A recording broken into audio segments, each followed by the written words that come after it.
Your Honor, the evidence in this case conclusively shows that the accused acted in sheer self-defense. ഒരു കാമഭ്രാന്തന്റെ മുമ്പിൽ ചെന്നുപെട്ട് പാവപ്പെട്ട ഒരു പെൺകുട്ടിയാണ് ഈ നിൽക്കുന്ന എന്റെ കക്ഷി. സ്വയരക്ഷയ്ക്ക് വേണ്ടിയും ഭാരത വനിതകൾ പരിപാവനമായി കരുതുന്ന ദാരിദ്ര്യം സംരക്ഷിക്കുന്നതിന് വേണ്ടിയും നടത്തിയ പോരാട്ടത്തിലാണ് Anand മരിക്കാനിടയായത്. So my client is fully entitled for the benefits of exemption under section 300 of the Indian Penal Code. അതുകൊണ്ട് എന്റെ കക്ഷിയെ വെറുതെ വിടണമെന്ന് ഞാൻ ബഹുമാനപ്പെട്ട കോടതി മുമ്പാകെ അപേക്ഷിക്കുന്നു.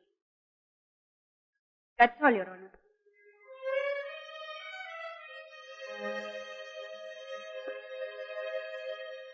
What do you say, Mr. Prosecutor?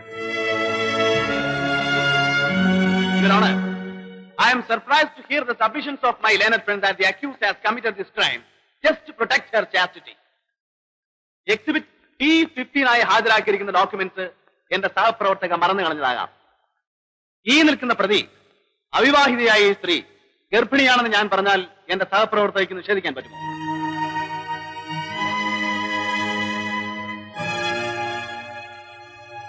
No, you can't. അവിവാഹിതയായ നിങ്ങൾക്കിപ്പോൾ 3 മാസം ഗർഭമുണ്ടെന്ന് ഞാൻ പറഞ്ഞാൽ നിങ്ങൾക്ക് നിഷേധിക്കാൻ പറ്റുമോ? ഇല്ല അല്ലേ? I object, Your Honor. You should look into the documents before you object it. What documents are you referring to? Exhibit P15 medical certificate, Your Honor.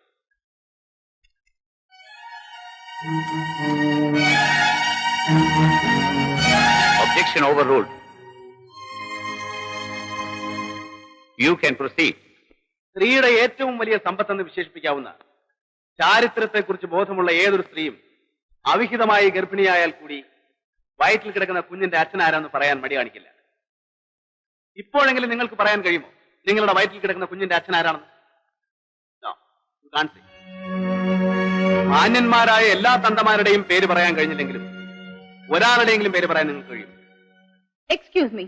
May I make a submission, Your Honor? ഇതുവരെ relay ചെയ്യാതിരുന്ന document ചില പ്രത്യേക സാഹചര്യങ്ങളിലൂടെ കോടതി മുമ്പാകെ ഉന്നയിച്ചിരിക്കുകയാണ്. So, I have to take further instructions from my client. They are arguing on the evidence already adduced. What do you say, Mr. Prosecutor? I have no objection, Your Honor, in my learned friend taking any number of instructions from her client.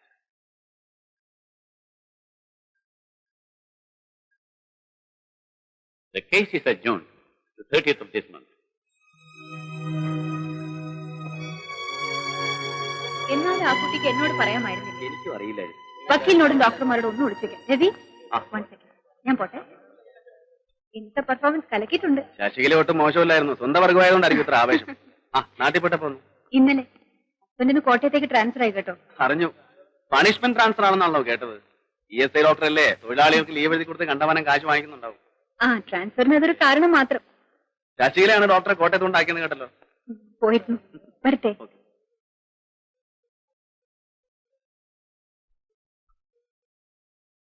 പണിക്കരെ പണിക്കരെ പണിക്കരെ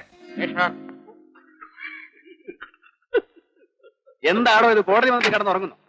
ഞാൻ ഇന്നലെ ഒരു വെടിക്കെട്ട് കാണാൻ പോയി. സ്വല്പം കണ്ണടച്ചു. വായിക്കിടങ്ങനെ തുപ്പി കളഞ്ഞിട്ട് സംസാരിക്കണോ? ഇപ്പൊ വായിലേക്ക് ഇട്ടതേ ഉള്ളൂ. 20 പൈസ ആർക്കില്ല, തള്ളിപ്പോകും സാർ. തന്റെ 20 പൈസയ്ക്ക് വേണ്ടി എന്റെ ദേഹം മുഴുവൻ ചീത്തയാക്കണോ? എപ്പോ നോക്കിയാലും ഉണ്ടാവും വായി കുറുകുറ. തനിക്കൊന്ന് നിർത്തിക്കൂടെ? ഇത് പരമ്പരാഗതമായി കിട്ടിയ ഒരു അനുഗ്രഹമാണ് സാർ. എന്ത് മുറുക്കലോ? Yes sir. എന്റെ അച്ഛൻ ഗോപാലപ്പണിക്കരി മുറുക്കും, അമ്മ ഭഗീരഥി മുറുക്കും, അമ്മാവൻ മുറുക്കും, ഭാര്യ മുറുക്കും, മകൻ മുറുക്കും, മകളും മുറുക്കും. അപ്പൊ ഒരു കോളാമ്പി ഫാമിലിയാണല്ലേ? താൻ വൈകിട്ട് വീട്ടിലേക്കൊന്ന് വരണം. Yes sir.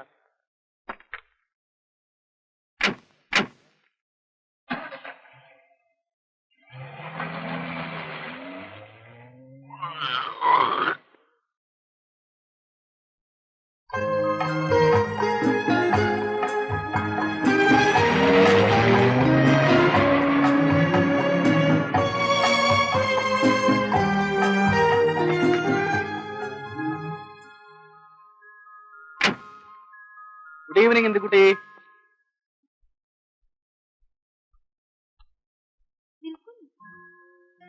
ഞാനത് മറന്നു. കൊച്ചുകുട്ടിയുടെ എന്തെങ്കിലും ഓർമ്മിപ്പിക്കാൻ പുറത്ത് എവിടെയെല്ലാം പോയിട്ട് വരുന്നതാ? അതിനല്ലേ ഷൂ ഇട്ടിരിക്കുന്നത്. എന്ത് പറഞ്ഞാൽ രവേട്ടിന് ഓരോ ന്യായീകരണം ഉണ്ടാവുമല്ലോ. അഡ്വക്കേറ്റ് ആയതുകൊണ്ടാ. ചായ എടുത്തിട്ട് വരാം. എന്റെ കുട്ടി, ഉം? ഇന്ന് നിന്റെ ഫേവറേറ്റ് സിംഗർ ശ്രീദേവിയുടെ കേസിന്റെ ആർഗ്യുമെന്റ് ആയിരുന്നു. എന്നിട്ട് എന്റെ പെർഫോമൻസ് നീ ഒന്ന് കാണേണ്ടതായിരുന്നു. ഈ നിൽക്കുന്ന പ്രതി അവിവാഹിതയായ ഈ സ്ത്രീ ഗർഭിണിയാണെന്ന് ഞാൻ പറഞ്ഞാൽ എന്റെ സഹപ്രവർത്തകയ്ക്ക് നിഷേധിക്കാൻ പറ്റുമോ? No, you can't. എന്താ രവിട്ട ഇത്? കോടതിയെന്ന് വെച്ചിട്ടാ? സ്ത്രീയുടെ ഏറ്റവും വലിയ സമ്പത്തെന്ന് വിശേഷിപ്പിക്കാവുന്ന ചാരിത്രത്തെക്കുറിച്ച് ബോധമുള്ള ഏതൊരു സ്ത്രീയും അവിഹിതമായ ഗർഭിണിയായാൽ പോലും വയറ്റിൽ കിടക്കുന്ന കുഞ്ഞിന്റെ അച്ഛനാരാണെന്ന് പറയാൻ മടിക്കില്ല. എനിക്കൊന്നും കേൾക്കണ്ട, ഞാൻ പോയി ചായ എടുത്തിട്ട് വരാം.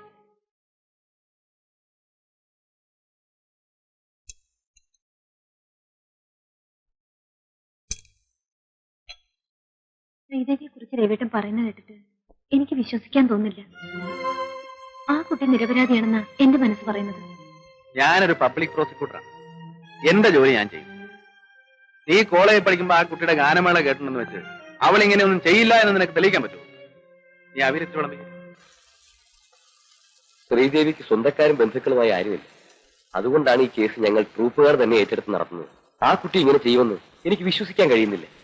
അത്രയ്ക്ക് നല്ല സ്വഭാവമുള്ള പെൺകുട്ടിയാണ്. I agree. പക്ഷെ നീ പറഞ്ഞിട്ടെന്താ ഫലം? പ്രോസിക്യൂഷൻ അത്രയ്ക്ക് ശക്തമാണ്. ശ്രീദേവിയുടെ വയറ്റിൽ വളരുന്ന കുഞ്ഞിന്റെ അച്ഛൻ ആരാണെന്ന് അറിഞ്ഞിരുന്നെങ്കിൽ കേസിന് അല്പം ബലം കിട്ടിയില്ല. അതവളോട്ട് പറയുന്നില്ല.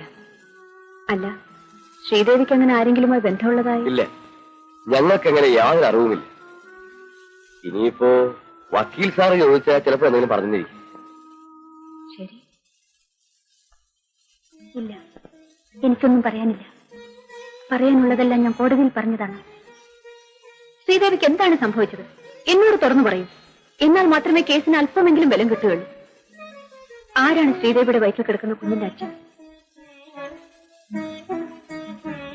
Please tell me Sridevi. എന്നോടെങ്കിലും പറയൂ.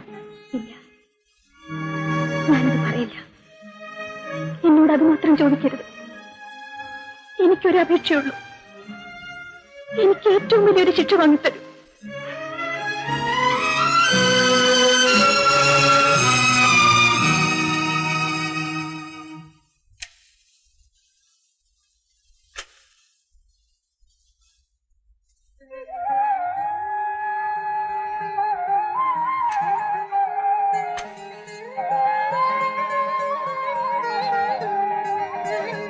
ദൈവത്തിനുള്ളത് ദൈവത്തിനും സീസറിനുള്ളത് സീസറിനും എന്നല്ലേ പറയാറ്? Good morning sir. മണിക്കരെ, സാക്ഷികളോടെല്ലാം ഓഫീസിൽ വരാൻ പറഞ്ഞിട്ടുണ്ടോ? എന്ത് ചോദിച്ചാലും yes sir yes sir yes sir. ഇതെന്താ പോലീസ് സ്റ്റേഷനാണ്? Yes sir. ഞാൻ പണ്ട് പോലീസിലായിരുന്നല്ലോ. വർഷങ്ങളായിട്ടുള്ള ശീലം കൊണ്ട് നാം എപ്പോഴും അങ്ങനെ വഴങ്ങും.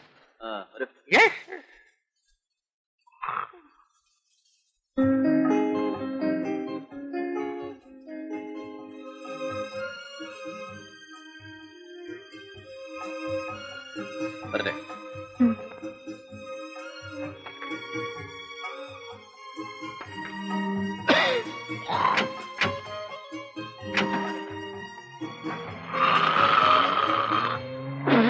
എന്താണോ ഇത്?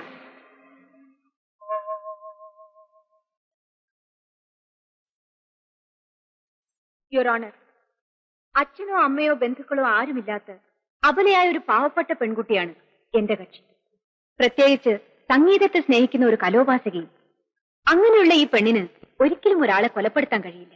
മദ്യപിച്ച് ലക്കില്ലാതെ തന്നെ അപമാനിക്കാൻ ശ്രമിച്ച ആനന്ദുമായിട്ടുള്ള സ്ട്രഗിളിങ്ങിനിടയിൽ ഷോക്കേറ്റ് വീണ് ചിറവ ദേഹത്ത് കയറി സ്വയം മരിച്ചതാണ് ആനന്ദെന്ന് എനിക്ക് തീർത്തു പറയാൻ കഴിയും. I have nothing more to submit. Your honour, നല്ലവളായ നിരപരാധിയായ എന്റെ കക്ഷിയോട് ദയവുണ്ടാകണമെന്ന് മാത്രമേ ബഹുമാനപ്പെട്ട കോടതിയോട് എനിക്ക് അപേക്ഷിക്കാനുള്ളൂ. That's all your honour. ദയ, എന്ത് തെറ്റ് ചെയ്താലും നിർലോഭം ഉപയോഗിക്കാവുന്ന രണ്ട് പദങ്ങളുണ്ട് മലയാളത്തിൽ: ദയ, മാപ്പ്. ഒരു കൊലപാതകം ചെയ്ത ഈ സ്ത്രീക്ക് വേണ്ടിയും എന്റെ സഹപ്രവർത്തക ആവശ്യപ്പെടുന്നത് ദയ. യുവർ ഓണർ, കലയുടെ പേരും പറഞ്ഞ് രാത്രിയും പകലുമില്ലാതെ അബദ്ധസഞ്ചാരം നടത്തുന്ന ഈ സ്ത്രീയെ നല്ലവളായിട്ട് ചിത്രീകരിക്കാൻ എന്റെ സഹപ്രവർത്തകയ്ക്ക് വളരെയേറെ ബുദ്ധിമുട്ടേണ്ടി വന്നു. നല്ലവൾ എന്നാൽ സ്വഭാവശുദ്ധിയുള്ളവൾ എന്നാണ് അർത്ഥമെന്നത് എന്റെ സഹപ്രവർത്തകയ്ക്ക് അറിഞ്ഞുകൂടായിരിക്കാം. പിതാവ് ആരാണെന്നറിയാതെ ഒരു കുഞ്ഞിനെ ഗർഭത്തിൽ ചുമക്കുന്ന ഈ സ്ത്രീയെ എങ്ങനെ നല്ലവളെന്ന് വിശ്വസിക്കാൻ കഴിയും? ഈ നഗ്നമായ സത്യം ഒന്നുകൊണ്ട് തന്നെ കലയുടെ മറവിൽ വ്യഭിചാരം നടത്തിയെന്ന ഒരു സ്ത്രീയാണ് പ്രതി എന്നുള്ളത് സ്പഷ്ടമാണ്.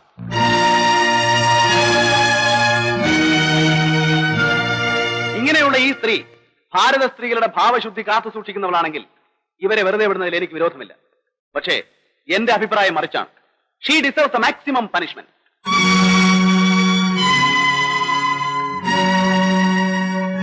That's all, Your Honor.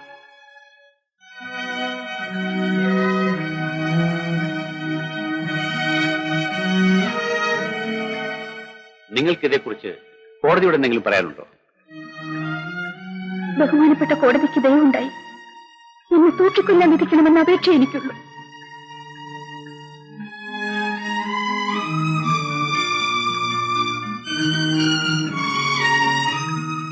ഈ കേസ് ജഡ്ജ്മെന്റിന് വേണ്ടി 27-ാം തീയതിക്ക് മാറ്റിവെച്ചിരിക്കുന്നു.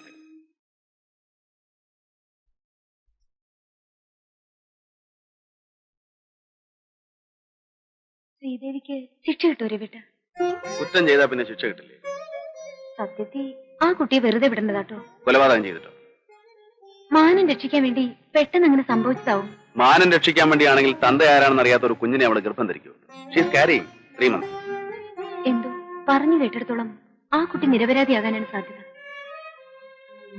രവീഷ് എന്തിനാ ഈ വക കേസെല്ലാം ഏറ്റെടുക്കുന്നത്? കൊള്ളാമല്ലോ. എന്റെ പൊന്നുപോലെ ഞാനൊരു സർക്കാർ വക്കീല.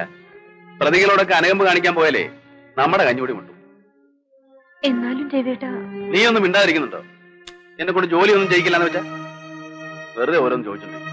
വന്നു കിടന്ന് ഉറങ്ങാൻ നോക്കും. ഞാൻ എന്ത് പറഞ്ഞാലും രവിയേട്ടന് ദേഷ്യം. ശ്രീദേവിയുടെ സ്ഥാനത്ത് ഞാനായിരുന്നെങ്കിൽ രവിയേട്ടൻ ഈ കേസ് വാദിക്കുമായിരുന്നു. നീ വേണ്ടാത്തൊന്നും ആലോചിക്കാതെ കിടന്നുറങ്ങാൻ നോക്ക്.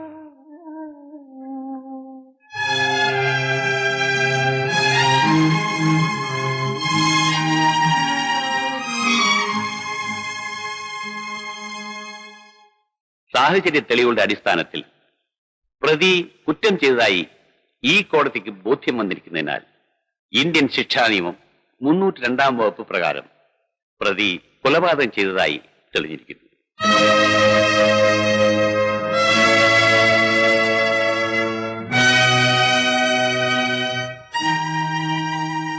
പ്രതി കുറ്റക്കാരിയാണെങ്കിലും പ്രതി കുറ്റം ചെയ്യാനിടയാക്കിയ സാഹചര്യങ്ങളും പ്രതി ഗർഭിണിയാണെന്നുള്ള വസ്തുതയും കണക്കിലെടുത്ത് പ്രതിയെ 7 വർഷം സാധാരണ തടവിന് ശിക്ഷിച്ചിരിക്കുന്നു.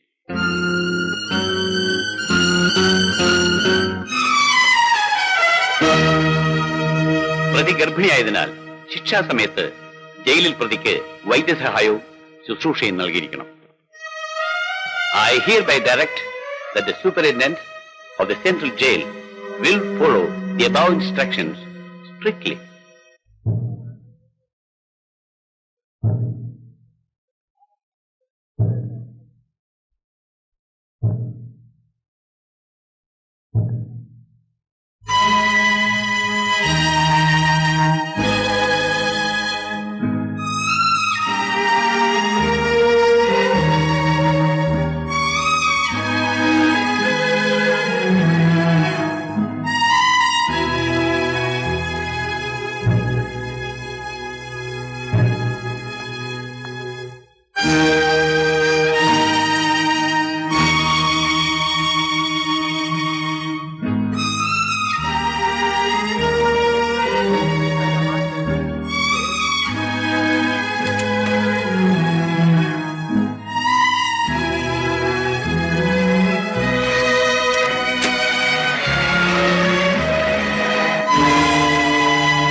ശ്രീദേവിയുടെ കേസിന്റെ വിധി പറഞ്ഞു രവിട്ട? ആ കുട്ടി വെറുതെ വിട്ടോ? ഇല്ല, 7 വർഷം ശിക്ഷിച്ചു. അയ്യോ പാവം, ആ കുട്ടിയെ ജയിലിലേക്ക് കൊണ്ടുപോയി രവിട്ട. നിനക്ക് ഇതേക്കുറിച്ചല്ലാതെ വേറെ ഒന്നിനെ കുറിച്ചും ചോദിക്കാനില്ലേ?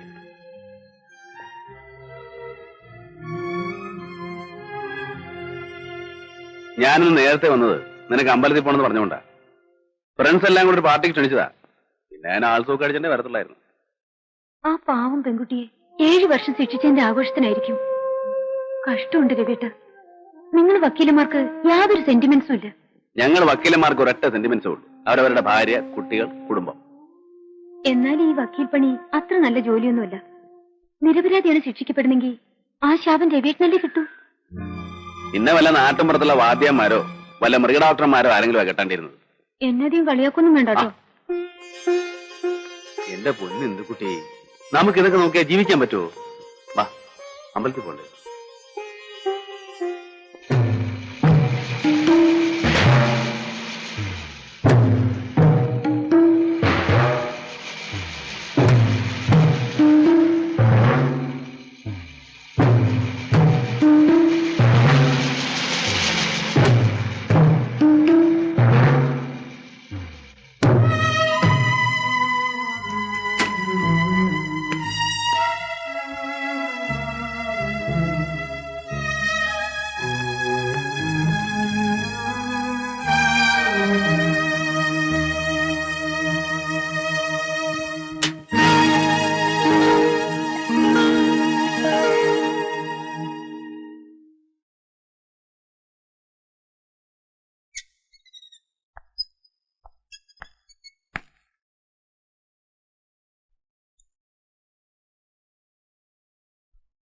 വിളിക്കൂ.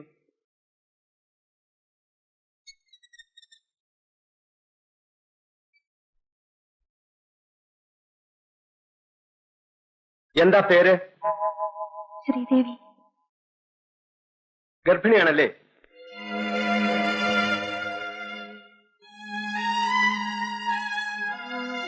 ജയിൽ ഡോക്ടറെ കാണിച്ചിട്ട് അഡ്മിറ്റ് ചെയ്താൽ മതി. Yes sir.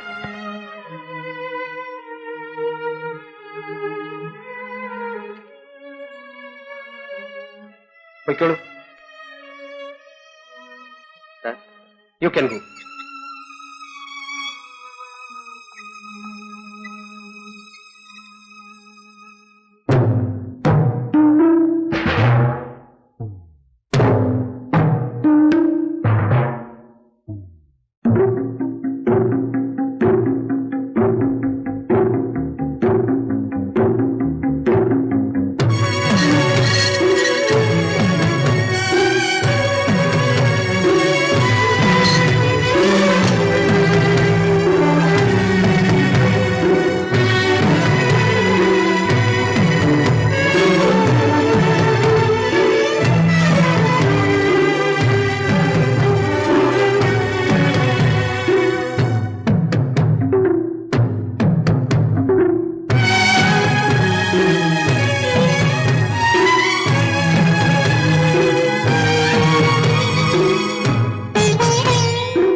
പ്രിയമുള്ള CAC-യുടെ ഗാനങ്ങൾ ആരംഭിക്കുക. ആദ്യമായി ഇനി എത്ര രാഗങ്ങൾ എന്ന ചിത്രത്തിലെ ഒരു ഗാനം പാടുന്നത് ശ്രീദേവി.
അല്ല, ശ്രീദേവി ഉറക്കമായോ? വീടെത്തി. വരട്ടെ.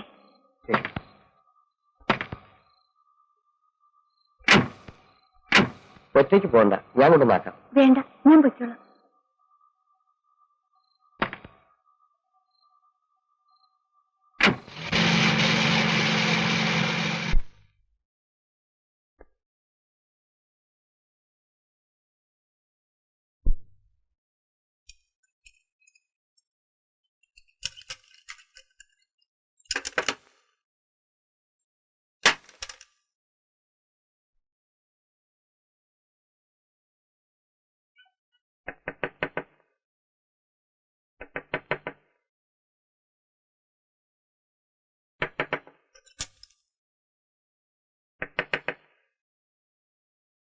ആരാ? ട്രൂപ്പിൽ നിന്ന് മാനേജർ സാർ പറഞ്ഞിട്ട് വന്നതാ. മാനേജർ സാറോ? അതെ.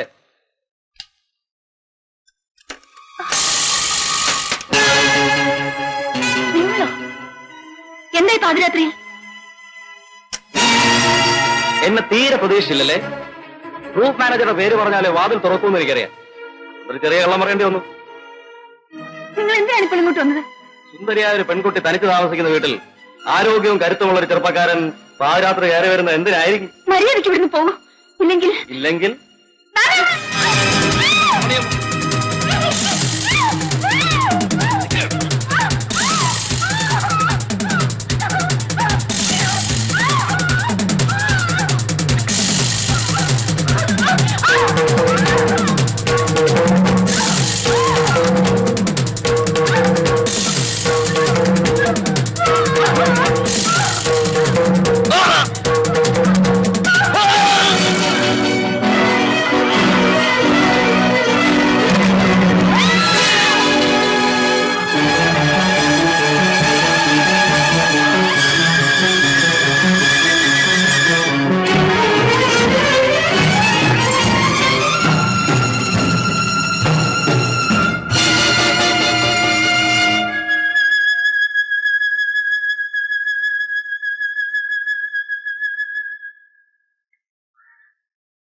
നീ എന്താ വെച്ചൊന്നും കഴിക്കത്തില്ലേ? മണി 5 ആയല്ലോ. ആദ്യമൊക്കെ ഇങ്ങനെയാ, 1-2 ദിവസത്തേക്ക് ഒന്നും കഴിക്കാൻ തോന്നൂല. പിന്നെ കൈ കിട്ടുന്നൊക്കെ വാരി വലിച്ചു നിന്നോളൂ. എന്താ അവിടെ? ഒന്നുമില്ല. മതി മതി പോ.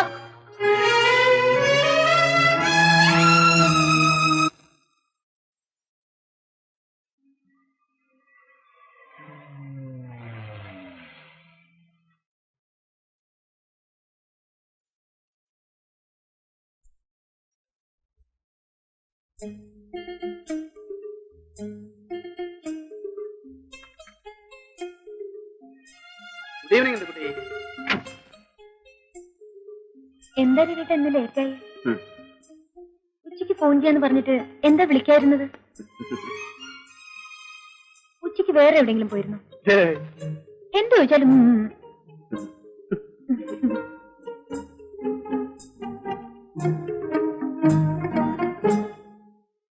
ഞാൻ ചായ എടുത്തോണ്ട് വരാം. വേണ്ട. എന്താ? എനിക്കറിയാം, ഇന്ന് കുടിച്ചിട്ടുണ്ടല്ലേ? പിന്നെ കുടിക്കുന്ന ദിവസമാ രവിട്ടൻ ഹോൾസും ചോദിച്ചോണ്ട് വരുന്നത്.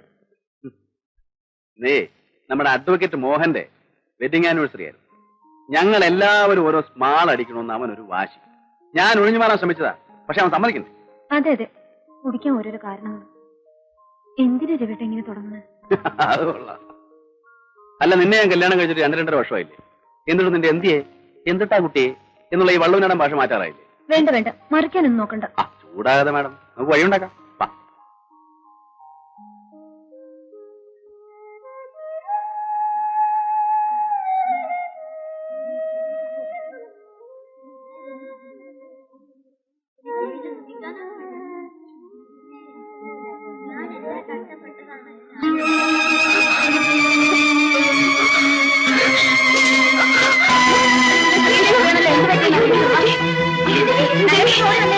എല്ലാരും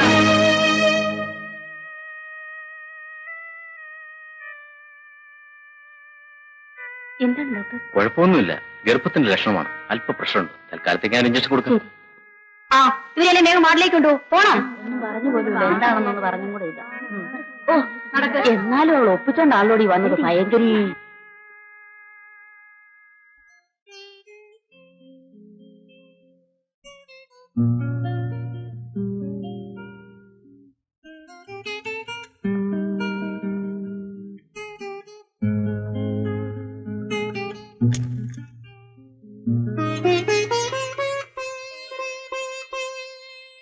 പിന്നെ പഴയ പോലെ ഓടിച്ചാടി നടന്ന ശരീരം ഒന്നും അളക്കരുത്. എന്താണ് ഡോക്ടർ സാറേ വിശേഷം? പ്രത്യേകിച്ച് വിശേഷമൊന്നുമില്ല. അധികം യാത്രയൊന്നും ചെയ്യണ്ട. ഞാൻ കുറച്ച് ടാബ്ലറ്റ്സ് തരാം.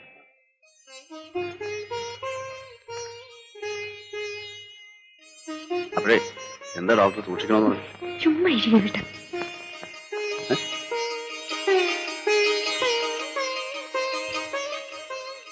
ഇതാ ടാബ്ലറ്റ്. മേനോൻ ചേട്ടനെ ഒന്ന് കണ്ടിട്ട് പോകാമെന്ന് കരുതിയാ നടക്കും തോന്നുന്നില്ല. വരേണ്ട സമയം കഴിഞ്ഞു. ഡ്യൂട്ടി കഴിഞ്ഞാ എവിടെയും കറങ്ങാതെ നേരെ വീട്ടിലെത്തണമെന്ന് ഞാൻ പറഞ്ഞിട്ടുള്ളതാ. ഞാൻ കരുതി മേനോൻ ചേട്ടന്റെ പേര് വീരരാഘവ മേനോൻ എന്നാണെങ്കിലും വീട്ടിൽ വന്ന ശാന്തരാഘവ മേനോനായിട്ട് മാറും. അത് രവി എന്നെ ഒന്ന് വാരിയതാണല്ലോ. ആ സൂപ്രണ്ട് സാർ വന്നു തോന്നുന്നു.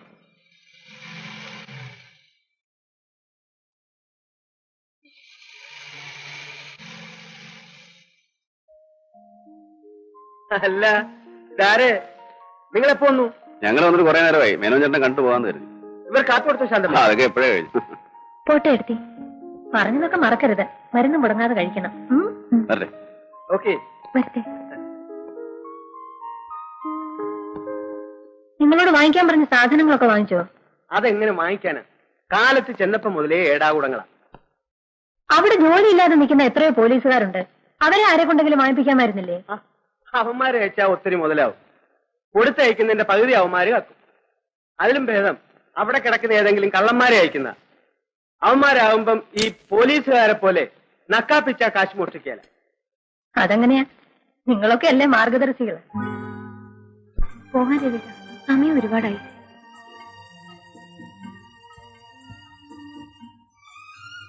ശാന്തടുത്ത് കാണണ്ട. റെസ്റ്റ് എടുക്കാൻ പറഞ്ഞിട്ട് ബീച്ചിലിങ്ങനെ കറങ്ങിയെടുത്ത് നടന്നാലേ എന്നെ വഴക്കു പറയാ. ശാന്തടുത്ത് ചോദിച്ചാ രവിയിട്ട് നിർബന്ധിച്ചിട്ടാണെന്നേ ഞാൻ പറയൂ. അതിനിപ്പോഴേ റെസ്റ്റ് എടുക്കണം. മാസത്ര കിടക്കുന്നു. ഈ രവിയേട്ടന് ഒന്നും അറിഞ്ഞൂടാഞ്ഞിട്ടാ. അത് ഞാൻ പ്രസവിച്ചിട്ടില്ല. ആ ഒരു കാര്യം പറയാൻ പറഞ്ഞു. മുത്തശ്ശിയുടെ കത്തുണ്ടായിരുന്നു. എന്താ നാട്ടിലെ വിശേഷം? എന്നെ പ്രസവത്തിന് കൂട്ടിക്കൊണ്ടു പോകാനുള്ള മാസക്കണക്ക് നോക്കിയിരിക്കത്രേ. നിന്നെ അങ്ങോട്ട് കൂട്ടിക്കൊണ്ടുപോയാ ഇവിടെ ഞാൻ ഒറ്റക്കാവില്ലേ? നിനക്ക് പോണമെന്നുണ്ട്. രവിയേട്ടനെ വിട്ടിട്ട് പോകാൻ എനിക്ക് മനസ്സ് വരൂ. പിന്നെ ആദ്യത്തെ പ്രസവം പെണ്ണു വീട്ടുകാരുടെ അവകാശമോ? എന്ത് അവകാശമായാലും കൊള്ളാം. ഇവിടെ ആവുമ്പോ എഫിഷ്യന്റ് ആയ ഡോക്ടേഴ്സും നല്ല ഹോസ്പിറ്റൽസും ഒക്കെ ഉണ്ട്. ആദ്യത്തെ മണിക്കൂട്ടന്റെ പ്രസവം ഇവിടെ, സെക്കൻഡ് മണിക്കുട്ടിയുടെ പ്രസവം അവിടെ. എല്ലാം രവിയേട്ടന്റെ ഇഷ്ടം. ആ പോകുന്ന വഴിക്ക് എനിക്ക് കുറച്ച് ഉള്ളനൂലും മറ്റും വാങ്ങാനുണ്ട്. വെറുതെ ഇരിക്കുമ്പോ കുട്ടിയുടുപ്പ് തിന്നാനാ. മണിക്കുട്ടനോ അതോ മണിക്കുട്ടി? കുട്ടിയുടുപ്പ് മണിക്കുട്ടനും മണിക്കുട്ടിക്കും ഇടാം. രണ്ടെണ്ണം.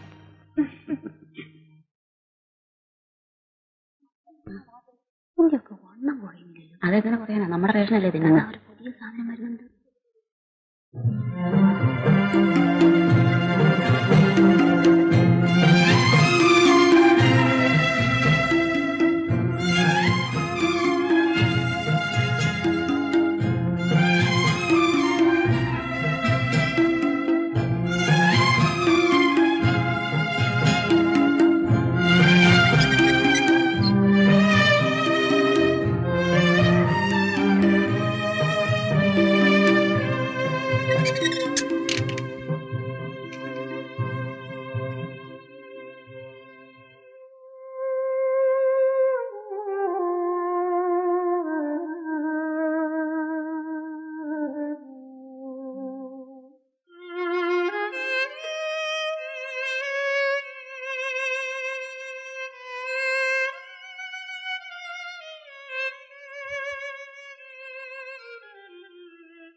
എന്താ പേര്?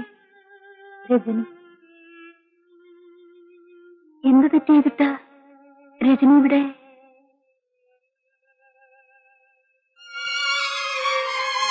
എന്താ ഇവിടെ ഇപ്പൊ ജോലി.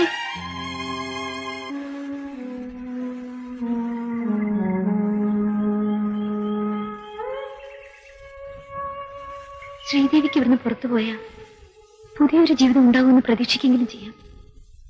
പക്ഷെ എനിക്ക്, രജനിക്ക് എത്ര വർഷത്തെ ശിക്ഷ? ഒരു നിമിഷത്തെ ശിക്ഷ. മനസ്സിലായില്ലല്ലേ? ശിക്ഷകളിൽ ഏറ്റവും വലിയ ശിക്ഷ വധശിക്ഷ. തൂക്കുമരവും കാത്തുകിടക്കുന്ന കൊലയാളിയാണ് ഞാനിന്ന്. ഇരട്ട കൊലപാതകം. തൂക്കി കൊല്ലുന്നതിനുള്ള വിശ്രമ സമയമാണ് എനിക്കിപ്പോ. ഒരു കണക്കിന് ജീവപര്യന്തത്തേക്കാൾ സുഖമുള്ള ശിക്ഷയാണ് വധശിക്ഷ. വർഷങ്ങളോളം ഇരുമ്പഴികൾക്കുള്ളിൽ കിടന്ന് ആത്മപീഡനം അനുഭവിക്കേണ്ടല്ലോ. ഇനി 5 മാസം 5 ദിവസം.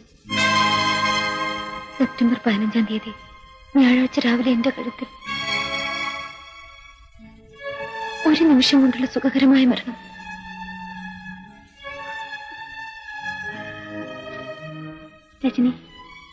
രജനിക്ക് എന്താണ് സംഭവിച്ചത്?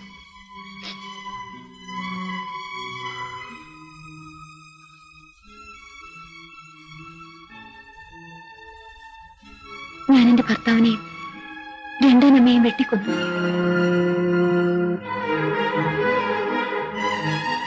ശ്രീദേവിക്കറിയാമോ, ഞങ്ങളുടേതൊരു പ്രേമവിവാഹമായിരുന്നു. നീണ്ട 5 വർഷത്തെ ദൈവികമായ പ്രേമത്തിന് ശേഷമാണ് ഞങ്ങൾ വിവാഹിതരായത്. മകളുടെ ഭർത്താവിന് സ്വന്തം മകനായി ഭാര്യയുടെ അമ്മയെ സ്വന്തം അമ്മയെയും കരുതണമെന്നല്ലേ നമ്മുടെ ആചാരം. പക്ഷെ എന്റെ ഭർത്താവിനും രണ്ടാനമ്മയ്ക്കും അങ്ങനെ കാണാൻ കഴിഞ്ഞില്ല. ഒരു ദിവസം ഞാൻ അമ്പലത്തിൽ പോയി വരുമ്പോ ഒരു ഭാര്യയ്ക്ക് സഹിക്കാനാവാത്ത കാഴ്ചയാണ് ഞാൻ കണ്ടത്. പിന്നീട് ഞാൻ ഒന്നും ഓർത്തില്ല.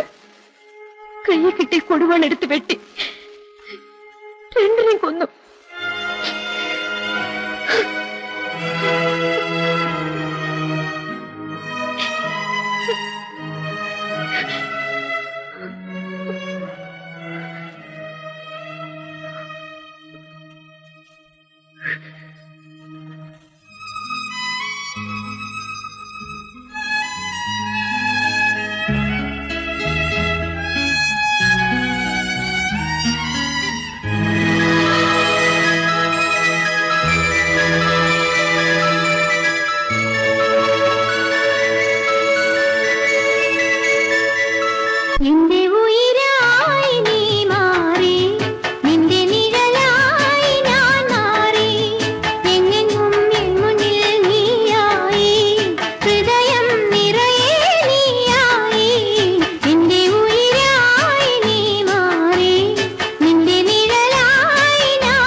എന്റെ ഉയിരായി നീ മാറി, നിന്റെ നിഴലായി ഞാൻ മാറി, എങ്ങും എൻ മുന്നിൽ നീയായി, ഹൃദയം നിറയെ നീയായി. നിന്റെ ഉയിരായി നീ മാറി, നിന്റെ നിഴലായി ഞാൻ മാറി.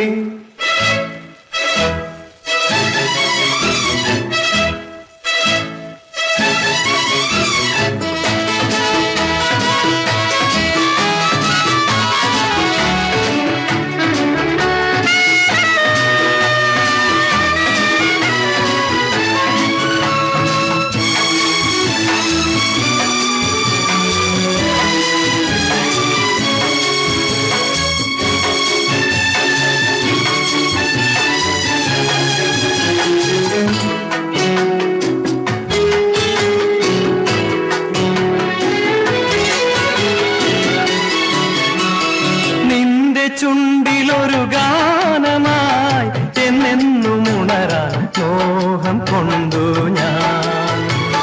നിന്റെ നെഞ്ചിലൊരു രാഗമായി എന്നെന്നും ഇഴുകാൻ മോഹം കൊണ്ടു ഞാൻ. അണയൂ എന്നെ പൊതിയൂ, കന്നിപ്പൂ പോലെ വിരിയൂ എന്നിൽ. അണയൂ എന്നെ പൊതിയൂ, കന്നിപ്പൂ പോലെ വിരിയൂ എന്നിൽ. എന്നെന്നും എൻ മുന്നിൽ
എടോ തന്റെ പാട്ട് ഇന്നലെ വളരെ മോശമായി. അന്ന് ആ ഫൈൻ ആർട്സ് ഹോളിൽ പാടിയതുപോലെ ഇതുവരെ ഒരിടത്ത് കേട്ടിട്ടില്ല. സ്റ്റേജിന് മുന്നിൽ വന്നിരുന്ന ഗോഷ്ടി കാണിച്ചാൽ പിന്നെ ഇങ്ങനെ പാട്ട് നന്നാവുന്നത്? ആ നമുക്ക് അവിടെ പോയി ഒരു ഐസ്ക്രീം കഴിക്കാം. അയ്യോ, തണുത്തൊന്നും എനിക്ക് വേണ്ട. ഓ പാട്ടുകാരിയല്ലേ, തണുത്തത് കഴിച്ചാ തൊണ്ട പോവുമായിരിക്കും. ആ ഒരു ഗുഡ് ന്യൂസ് ഉണ്ട്. എനിക്ക് കുവൈറ്റിൽ ഒരു ജോലി ശരിയായിട്ടുണ്ട്. ഒരു വലിയ കമ്പനിയിലെ ബിസിനസ് എക്സിക്യൂട്ടീവ്. 4 മാസം കഴിഞ്ഞ് ജോയിൻ ചെയ്താൽ മതി. ഇവരെ ഈ ബാങ്കിലെ ജോലി തുടരാമെന്ന് വിചാരിച്ചു. എന്തിനാ സതീഷ് ഇത്രയും ദൂരെയൊക്കെ പോകുന്നത്? ഇപ്പോഴുള്ള മാനേജർ ഉദ്യോഗം പോരെ? അതിനെന്തോ ഒരു കുറവ്? എടി പെണ്ണേ, എനിക്ക് ഈ കുവൈറ്റിൽ കിട്ടിയിരിക്കുന്ന ജോലി ഉണ്ടല്ലോ, അത് കിട്ടണമെങ്കിൽ ഭാഗ്യം ചെയ്യണം. ആ നീ വിഷമിക്കാതെ. അവിടെ പോയാൽ എന്നെ കാണാൻ പറ്റില്ലെന്നായിരിക്കും.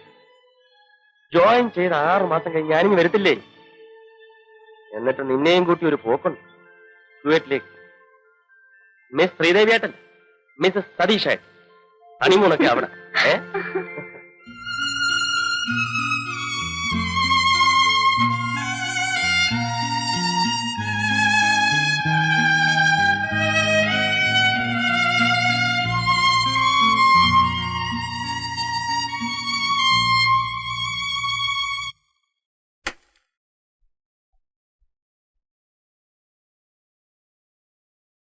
എന്റെ വാച്ച് എവിടെ?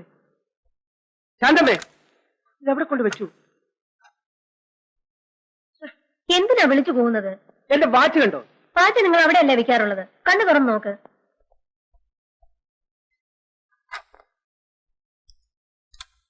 എന്റെ പേഴ്സും കാണുന്നില്ലല്ലോ.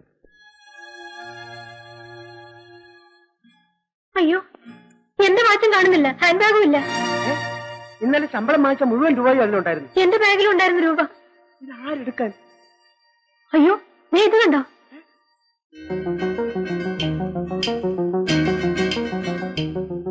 ഇത് കള്ളം കയറിയതാണല്ലോ. നീ ആ സ്വർണ്ണപ്പട്ടങ്ങളൊക്കെ ഉണ്ടോ നോക്കി? അതൊക്കെ അവിടെ ഉണ്ട്. ചേടാ, നാണക്കേടായല്ലോ. ജയിൽ സൂപ്രണ്ടിന്റെ വീട്ടിൽ കള്ളം കയറി നാളെ പത്രക്കാരെഴുതുമല്ലോ. നിങ്ങൾക്ക് പത്രക്കാരറിയുന്നല്ല വിഷമം. പോയ സാധനങ്ങൾ കിട്ടാൻ എന്തെങ്കിലും വഴി നോക്ക്. പോയതങ്ങ് പോട്ടെ ശാന്തമ്മേ, നാട്ടുകാരറിഞ്ഞാ എനിക്കാ കുറച്ചില്. അല്ല, കക്കാൻ വന്നവൻ വീട്ടിന്റെ മുമ്പിൽ എഴുതി വെച്ചിരുന്ന ജയിൽ സൂപ്രണ്ടെന്ന നെയിം ബോർഡ് കണ്ടു കാണില്ല. കണ്ടെങ്കിൽ അവൻ കയറില്ലായിരുന്നു. പിന്നെ കക്കാൻ വരുന്നവൻ നെയിം ബോർഡ് നോക്കിയിട്ടല്ലേ വരുന്നത്. നാണക്കേടും പറഞ്ഞിരുന്നിട്ട് കാര്യമില്ല. നിങ്ങൾ ആ സ്റ്റേഷനിലേക്ക് വിളിച്ചു പറഞ്ഞേ. ശരി.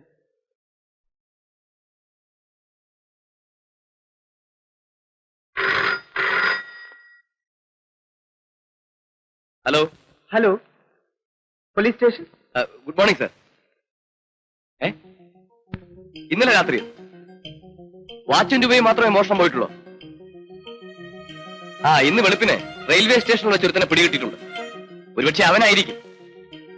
നമ്മുടെ സ്ഥിരം ലിസ്റ്റിൽ പെട്ടതാ. വാച്ച് പരം. വാച്ചും രൂപയും മോഷ്ടിക്കുന്നത് അവന്റെ പ്രധാന ഹോബി. ആ ശരി സർ. ഏതായാലും ഞാൻ അവനെ ഒന്നും കൂടെ ചോദ്യം ചെയ്ത് നോക്കാം. Yes sir. ഓക്കെ. എഴുന്നേക്കടാ. അമ്മച്ചിയാണോ? ഞാൻ എടുത്തിട്ടില്ല സാർ. നീ എടുത്തിട്ടില്ല അല്ലേ? ജോർജ് സാർ,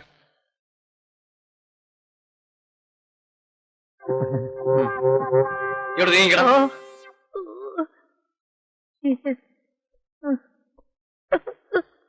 നീയാണോടാ ജയിൽ സൂപ്രണ്ടിന്റെ വീട്ടിൽ കയറി വാച്ചിന്റെ രൂപയും മോഷ്ടിച്ചത്? ഇല്ല സാർ, സാറാണ് സത്യം. ഇല്ല സാർ, എനിക്കെന്തിനാ സാർ വാച്ച്? എനിക്കെന്തിനാ സാർ രൂപ? ഞാൻ വെറും ഒരു പാമരനാം പാന്തൻ. ഇവനെ ശരിക്ക് ചോദ്യം ചെയ്തില്ലേ? ഇവനെ നിങ്ങൾ ശരിക്ക് പെരുമാറിയത് സാർ. എന്നിട്ട് ഇവൻ എടുത്തിട്ടില്ലെന്നാ പറയുന്നത്. അയ്യോ, നീ സത്യം പറയില്ലടാ. അയ്യോ, അങ്ങനെ ഒരു പിടിഭാഷ എനിക്കില്ല സാർ. ഏത് സത്യവും ഞാൻ പറഞ്ഞു വരുമ്പോ കളവായി പോകും. ഈ ലോകം തന്നെ സത്യമല്ല, മിഥ്യയാണ് സാർ. പാലിക്കാനായി മഹിളം പുതലേ ചാതനായി. നിന്നെ എത്ര തല്ലിയാലും നീ സത്യം പറയില്ലെന്ന് എനിക്കറിയാം. പറയിപ്പിക്കാൻ ഒരു വഴിയുണ്ട്. ആ സ്റ്റൂൾ ഇങ്ങനെ തൂക്കിയ. ഇതെന്തിനാ സാർ? എനിക്ക് വേണ്ട സാറിന്റെ മുമ്പിൽ ഞാനെന്നുള്ള കിട്ടിയോ ജോർജ്? ആ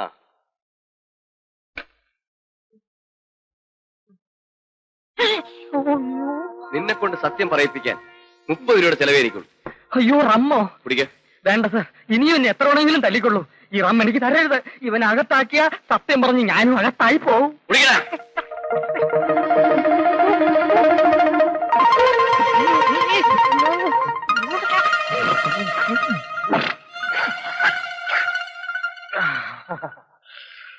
തൊടാൻ കുറച്ച് അച്ചാർ കിട്ടുമോ? നിന്റെ അച്ചാർ ബാക്കിയോട് കുടിക്കണം.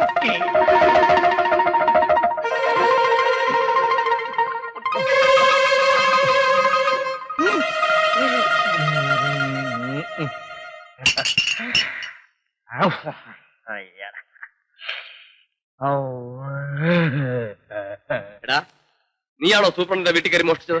സൂപ്രണ്ടിന്റെ വീട്ടിൽ കയറി മോഷ്ടിച്ചതെന്ന്? ഇതല്ലാതെ ജയിൽ സൂപ്രണ്ട് എന്ന ബോർഡ് കണ്ടപ്പോ എനിക്ക് തോന്നിയൊന്ന് അതേടാ, കേറി പഠിക്കാൻ പറ്റിയ സ്ഥലം. എങ്ങനെയാ നീ വീട്ടിൽ കയറിയത്? പറയാം. ആദ്യം ഞാൻ ടെറസിൽ കയറി. അവിടെ നിന്ന് കയറ് കെട്ടി സൂപ്രണ്ട് സാറിന്റെ മുറി ഇറങ്ങി. എന്നിട്ട് മേശ തുറന്ന് വാച്ചെടുത്തു, പിന്നെ പേഴ്സ് എടുത്തു. അകത്തെ മുറിയിൽ ചെന്ന് കൊച്ചമ്മയുടെ വാച്ചെടുത്തു, കൊച്ചമ്മയുടെ പേഴ്സ് എടുത്തു. വേറെ ഒന്നും എടുത്തില്ല? വാച്ചും പേഴ്സും അല്ലാതെ ഈ വാച്ച് വരുമ്പോ വേറെ ഒന്നും എടുക്കത്തില്ല. വാച്ച് എനിക്കൊരു ക്രൈസാ, പേഴ്സ് എനിക്കൊരു ഹോബി. നിന്റെ ഒരു ക്രൈസും ഹോബിയും ഒന്ന് ചുമ്മാ എഴുതി സാറേ. പിന്നെ സാറേ, ഈ സൂപ്രണ്ട് സാർ ഇങ്ങനെ ബോധമില്ലാതെ കിടന്നുറങ്ങിയ വല്ല പെരുങ്കള്ളന്മാരും വന്ന് വിലപിടിപ്പുള്ള സ്വർണമോ മറ്റെടുത്തോണ്ട് പോയി എന്ത് ചെയ്യും? പോകന്നെ. പിന്നെ അവരെ മഷിയിട്ട് നോക്കിയാ കാണൂല. നീ അവിടെ നിർത്ത സാധനങ്ങളൊക്കെ എവിടെയാ? സാധനമൊന്നും ഞാൻ എടുത്തിട്ടില്ല. നിന്നോടാ ചോദിച്ചത്.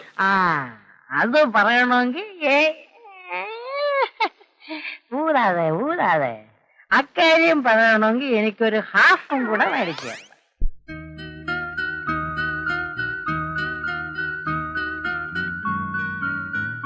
ബോഡി വളരെ വീക്കാണ്. ജനറൽ ഹോസ്പിറ്റലിൽ അഡ്മിറ്റ് ചെയ്യാൻ ഞാൻ സൂപ്രണ്ടോട് പറയാം.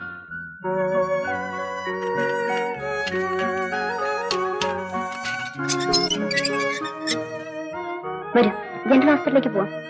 എടി, ജയിലിൽ വരുന്നെങ്കിൽ ഗർഭം ഉണ്ടാക്കിക്കൊണ്ട് വരണം. നല്ല ഭക്ഷണം, പുറത്ത് ആസ്പത്രിയിൽ പോയുള്ള ചികിത്സ. എടി മതി, നിർത്ത്.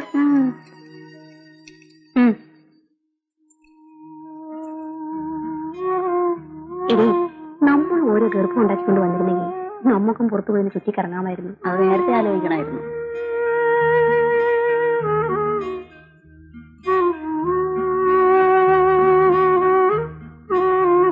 ഞാൻ പോയിട്ട് വരട്ടെ രജനി.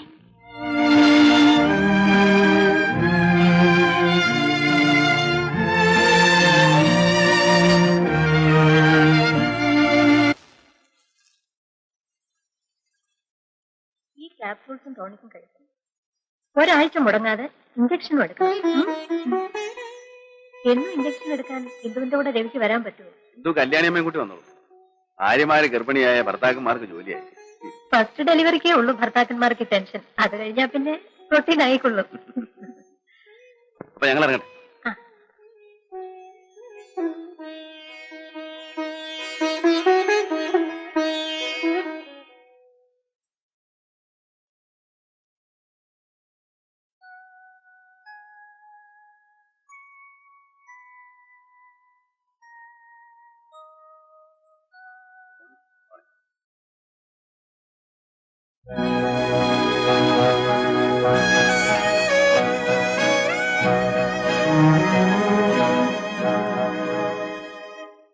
ആരാണ് വീട്ടിൽ അവിടെ കിടക്കുന്നത്? നീ എപ്പോഴും പറയാറില്ലേ ആ പാട്ടുകാർ ശ്രീദേവി ജയിലിൽ നിന്ന് എന്തെങ്കിലും ട്രീറ്റ്മെന്റ് കൊണ്ടുവന്നായിരിക്കും. ഭാര്യ വിട്ടാ നമുക്കൊന്ന് പോയി കണ്ടിട്ട് എന്തിനാ ഇന്ദു വെറുതെ ആവശ്യമില്ലാതെ? ഒരു മിനിറ്റ്, ഇപ്പൊ വരാന്നേ. നീ പോട്ടോ, ഞാൻ അവിടെ ഇല്ല. ആരാ? ഞാൻ ഈ കുട്ടിയൊന്ന് കാണാൻ വന്നതാ.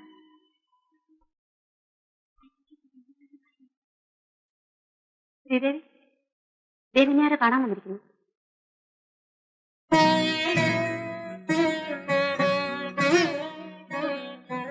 ആരാ? എന്റെ പേര് ഇന്ദു. ഞാൻ ഡോക്ടർ ശാന്തേടുത്തി ഒന്ന് കാണാൻ വന്നതാ. ശ്രീദേവി എന്നല്ലേ പേര്? അതെ. എങ്ങനെ അറിയാം? എനിക്കറിയാം. എന്താ അസുഖം?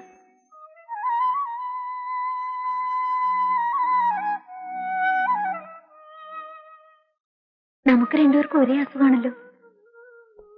ഇതെത്രയും മാസം? 7. എനിക്ക് 5-ാം മാസം. ഞാൻ പോട്ടെ ശ്രീദേവി.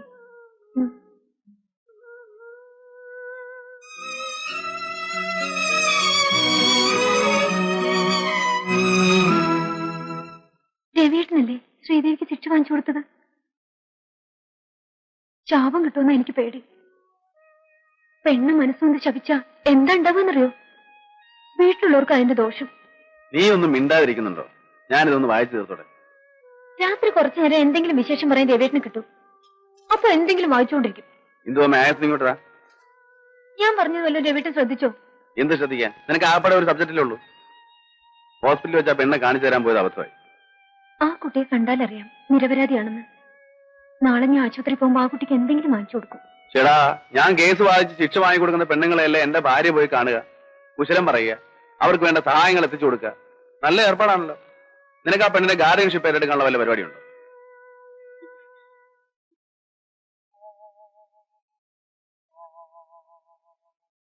നീ ഇങ്ങനൊരു പഞ്ചഭാവമായി പോയല്ലോ. വെറുതെ ആവശ്യമില്ലാത്ത കാര്യങ്ങളൊക്കെ ചിന്തിച്ച് ടെൻഷൻ ഉണ്ടാക്കിയല്ലേ അതിന്റെ ക്ഷീണം ഉണ്ടാവുന്ന നമ്മുടെ മണിക്കുട്ടനാ.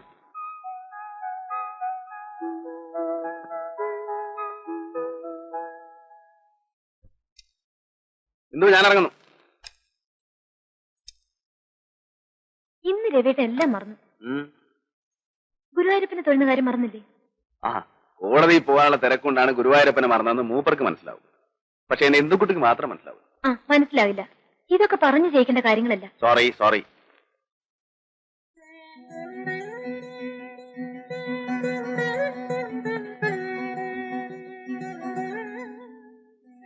ഇന്ന് നേരത്തെ വരില്ല രവേട്ട? എന്താ വിശേഷം വല്ലതും ഉണ്ടോ? വിശേഷം വല്ലതുണ്ടെങ്കിൽ മാത്രമേ നേരത്തെ വരുള്ളൂന്നുണ്ടോ? അല്ല, മുത്തശ്ശിയുടെ പിറന്നാളാണെന്നും മുത്തശ്ശന്റെ ശ്രാദ്ധമാണെന്നും ഒക്കെ ഇടയ്ക്ക് എന്തുകുട്ടി പറയാറില്ലേ? അതുപോലെ വല്ലതുമാണെന്ന് അറിയാൻ ചോദിച്ചു. അതൊന്നുമല്ല. വൈകിട്ട് നമുക്കൊന്നിച്ച് അമ്പലത്തിലൊന്ന് പോണം. എന്താ പ്രത്യേകിച്ച്?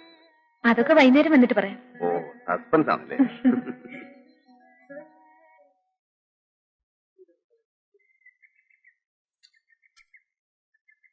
വയലെല്ലാം എടുത്താടോ. പോയി തുപ്പിട്ട് പാടും. ആ, എന്തു ഞാൻ പോയിട്ട് കാറയക്കാം. കല്യാണി മേൻകുട്ടി ഹോസ്പിറ്റലിൽ പോയി ഇഞ്ചക്ഷൻ എടുക്കും. അതെ.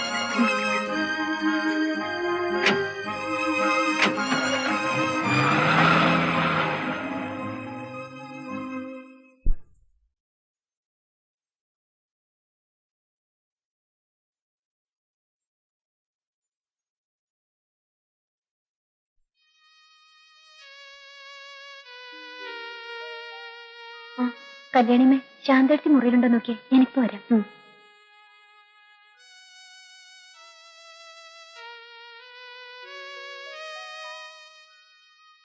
ശ്രീദേവിക്ക് വേണ്ടി കുറച്ച് ആപ്പിൾ കൊണ്ടുവന്നിട്ടുണ്ട്, കൊടുത്തോട്ടെ. പുറത്തുനിന്ന് കൊണ്ടുവരുന്ന സാധനങ്ങളൊന്നും കൊടുക്കാൻ പാടില്ലെന്ന് നിയമം. ശരി, കൊടുത്തോളൂ.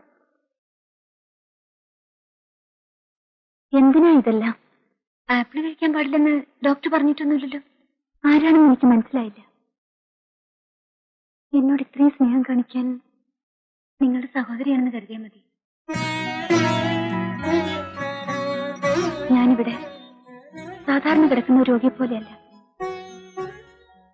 7 വർഷം ജയിൽ ശിക്ഷയ്ക്ക് വിധിക്കപ്പെട്ട തടവുകാരിയാണ്. എല്ലാം എനിക്കറിയാം.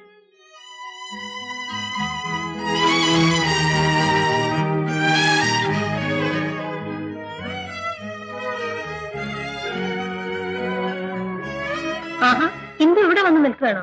ഇഞ്ചക്ഷൻ എടുക്കണ്ടേ? വരൂ, വരട്ടെ.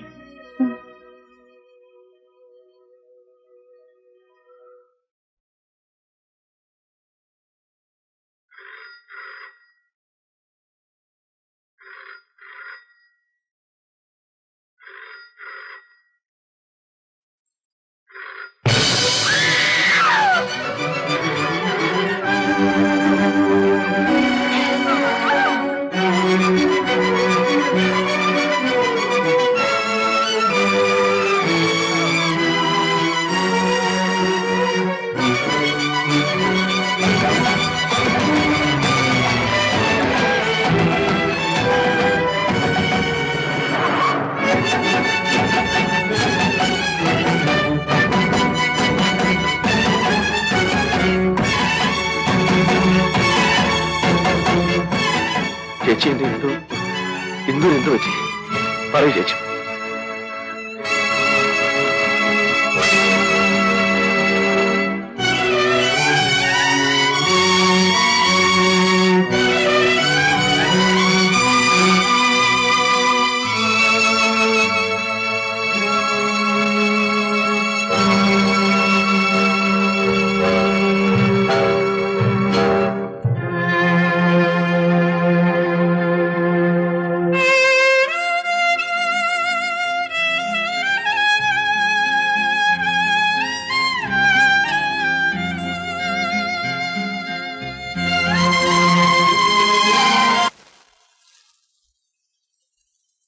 ഇന്ന്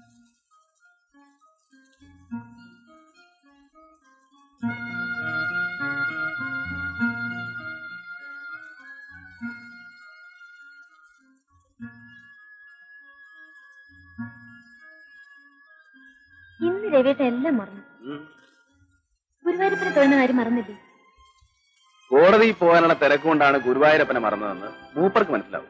പക്ഷെ എന്റെ എന്തുകുട്ടിക്ക് മാത്രം മനസ്സിലാവില്ല. ആ, മനസ്സിലാവില്ല. ഇതൊക്കെ പറഞ്ഞു ജയിക്കേണ്ട കാര്യങ്ങളല്ല.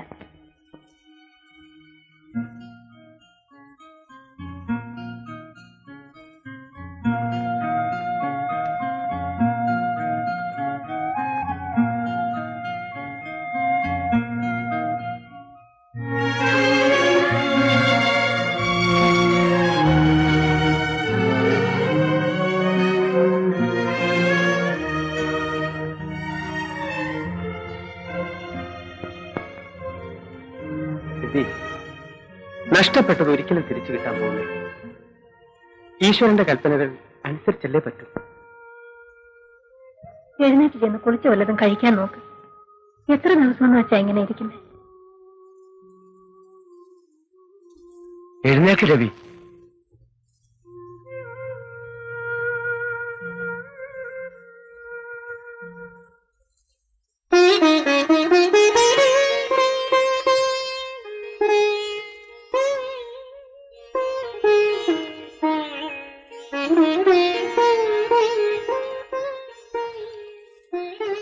എനിക്കൊന്ന് പോവാന്ന് ഡോക്ടർ പറഞ്ഞു. വേഗം റെഡിയാണ്.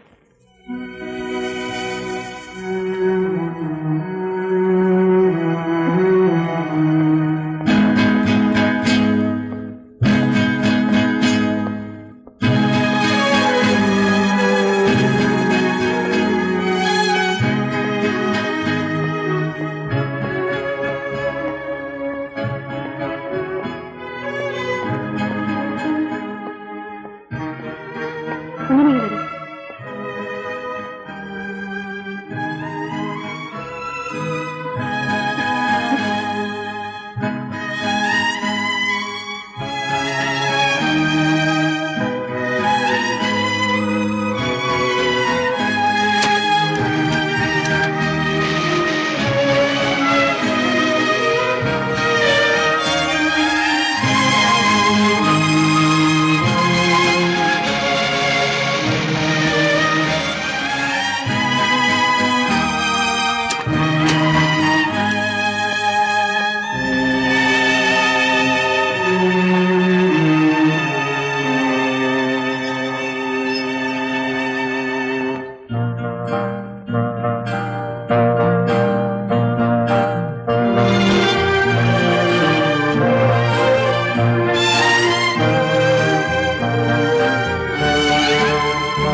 ശ്രീദേവി മടങ്ങി വരുമ്പോ ചിലപ്പോ ഞാൻ ഉണ്ടാവില്ല. സെപ്റ്റംബർ 15-ാം തീയതി വ്യാഴാഴ്ച രാവിലെ എന്റെ കഴുത്തിൽ ഒരു നിമിഷം കൊണ്ടുള്ള സുഖകരമായ മരണം.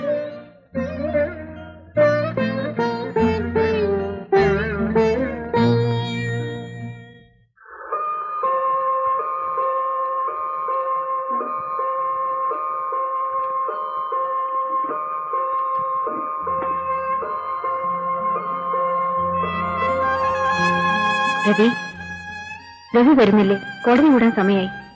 ഞാനിന്ന് ലീവാണ്. എന്താ രവി ഇത്? ഇങ്ങനെ അപ്സെറ്റ് ആയാലോ? എല്ലാം ഫേറ്റാണ്. നമ്മൾ അഡ്വക്കേറ്റന്മാർ സെന്റിമെന്റ്സ് ഒന്നും ഇല്ലാത്തവരാണെന്ന് പലരും പറയുന്നത് കേൾക്കാം. എല്ലാം ഇനി ഓർമ്മകളിലേ സൂക്ഷിക്കാനാവും.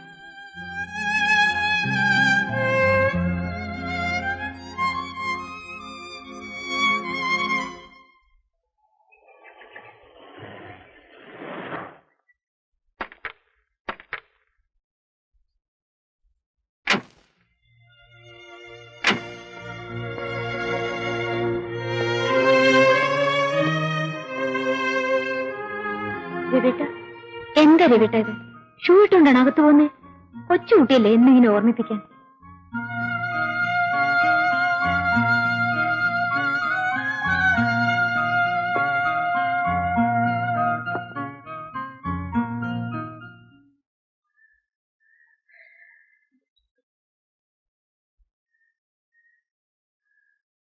പോകാതിരിക്കുന്നുണ്ട്.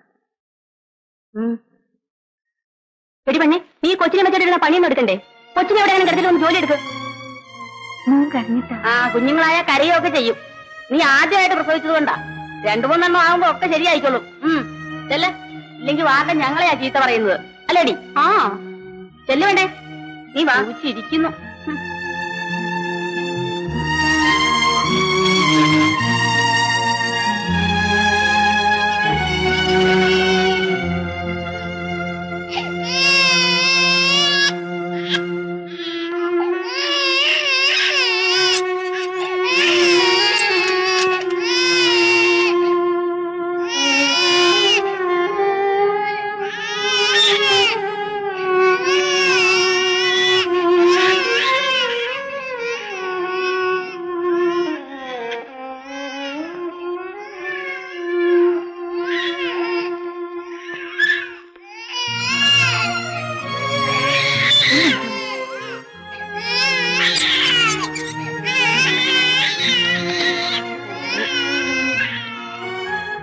വിശക്കുന്നുണ്ടാവും. നീ എന്നെ ശ്രീദേവി എന്ന് പറഞ്ഞേക്കും.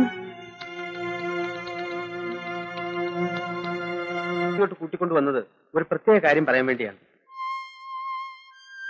എന്തു മരിച്ച ദുഃഖം ഇന്നും തന്നെ വിട്ടുമാറിയിട്ടില്ലെന്നറിയാം. ഒരിക്കലും അത് മാറുകയുമില്ല. എന്നാലും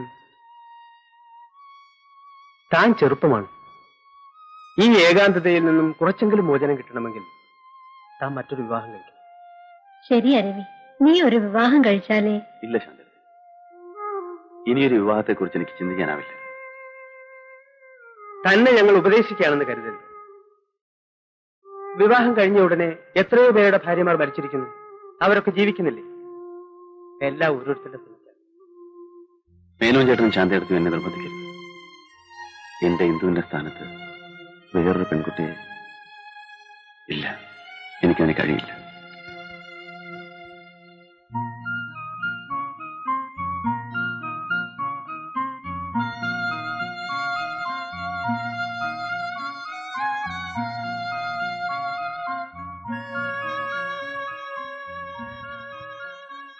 രവീഷ്ണല്ലേ ശ്രീദേവിക്ക് ശിക്ഷ വാങ്ങിച്ചു കൊടുത്തത്? ശാപം കിട്ടുമെന്ന് എനിക്ക് പേടി. പെണ്ണ് മനസ്സുകൊണ്ട് ശപിച്ച എന്താ ഉണ്ടാവാന്നറിയോ? വീട്ടിലുള്ളവർക്കാ അതിന്റെ ദോഷം. അവിവാഹിതയായ നിങ്ങൾ ഇപ്പോൾ 3 മാസം ഗർഭിണിയാണെന്ന് ഞാൻ പറഞ്ഞാൽ നിങ്ങൾക്ക് നിഷേധിക്കാൻ പറ്റുമോ? മാന്യന്മാരായ എല്ലാ തന്തമാരുടെയും പേര് പറയാൻ കഴിഞ്ഞില്ലെങ്കിലും ഒരാളുടെയെങ്കിലും പേര് പറയാം. പിതാവ് ആരാണെന്നറിയാത്ത ഒരു കുഞ്ഞിനെ ഗർഭത്തിൽ ചുമന്നുകൊണ്ട് നടക്കുന്ന ഈ സ്ത്രീയെ എങ്ങനെ നല്ലവണെന്ന് വിശ്വസിക്കാൻ കഴിയും? ഈ നഗ്നമായ സത്യം ഒന്നുകൊണ്ട് തന്നെ കലയുടെ മറവിൽ വ്യഭിചാരം നടത്തിയിരുന്ന ഒരു സ്ത്രീയാണ് പ്രതി എന്നത് സ്പഷ്ടമാണ്. She deserves the maximum punishment. ശ്രീദേവിയുടെ സ്ഥാനത്ത് ഞാനായിരുന്നെങ്കിൽ രവീഷ്ണ ഈ കേസ് വാദിക്കുമായിരുന്നു.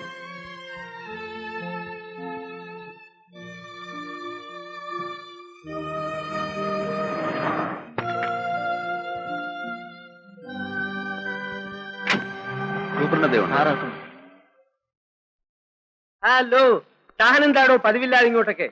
പിന്നെ എന്തൊക്കെയുണ്ട്? തന്റെ തീരുമാനത്തിന് വല്ല മാറ്റവും ഉണ്ടായോ? ആദ്യമൊക്കെ നമുക്ക് മറക്കാൻ കഴിയില്ലെന്നും മറ്റൊരു വിവാഹം വേണ്ടെന്നുമൊക്കെ തോന്നും. പിന്നെ കാലമല്ലേടോ, അവൻ ചില പൊടിക്കൈകളൊക്കെ ഉപയോഗിച്ച് നമ്മുടെ തീരുമാനത്തെ തന്നെ ചിലപ്പോൾ മാറ്റിയെന്ന് വരും. ആ തീരുമാനത്തിന് മാറ്റമൊന്നും വന്നിട്ടില്ല. പിന്നെ ഞാൻ ഇപ്പൊ വന്നത് വേറൊരു കാര്യത്തിനാണ്. എന്താ കാര്യം? ഒരു കൊലക്കേസിൽ 7 കൊല്ലം ശിക്ഷിച്ച് ഇവിടെ ജയിലിൽ കഴിയുന്ന ഒരു പെൺകുട്ടിയുണ്ട്, ശ്രീദേവി. ശ്രീദേവി? ഓ, മനസ്സിലായി. അവളിപ്പോ പെൺകുട്ടിയൊന്നുമല്ല, ഒരു കുഞ്ഞിന്റെ അമ്മയാണ്. 6 മാസം മുമ്പ് അവള് പ്രസവിച്ചു. ഞങ്ങൾക്ക് കുറ്റവാളികളെ മാത്രം നോക്കിയാൽ പോരല്ലോ, അവർക്ക് ജനിക്കുന്ന കുഞ്ഞുങ്ങളെയും കൂടി നോക്കണം. എന്താ പ്രത്യേകിച്ച്? എനിക്ക് അവരെ ഒന്ന് കാണണം. എന്താ, അപ്പീൽ പോകാൻ വല്ല പരിപാടിയുണ്ടോ? അതിന് ഞാൻ പബ്ലിക് പ്രോസിക്യൂട്ടറല്ലേ. പിന്നെന്താണാവോ? ഇന്ദുവും ശ്രീദേവിയും തമ്മിൽ പരിചയക്കാരായിരുന്നു. എനിക്ക് അവരെ ഒന്ന് കണ്ടാക്കൊള്ളാമെന്നുണ്ട്. അതിനെന്താ, കാണാമല്ലോ. വരൂ.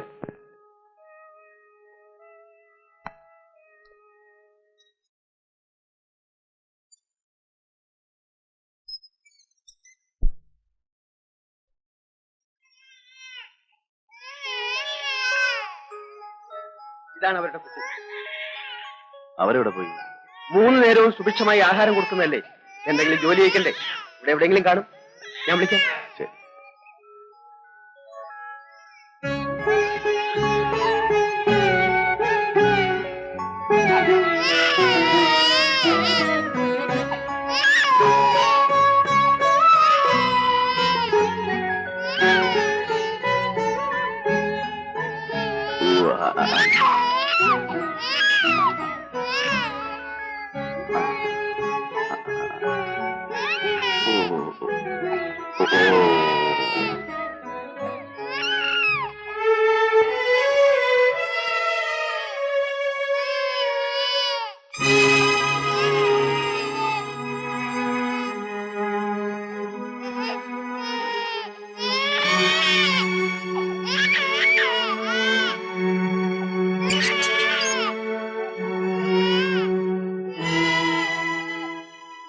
സാറെന്തിനാണ് വിളിപ്പിച്ചത്?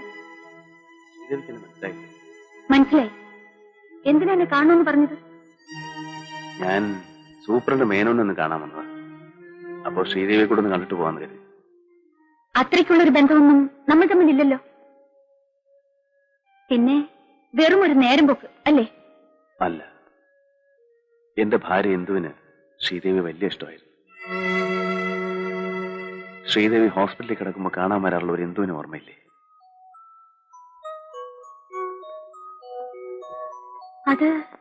അത് സാറിന്റെ ഭാര്യയാണോ? അതെ. ഇന്ദുവിന് സുഖമാണോ സാർ? പ്രസവിച്ചെടുക്കായിരിക്കും അല്ലേ? അല്ല, ഇന്ദു മരിച്ചുപോയി.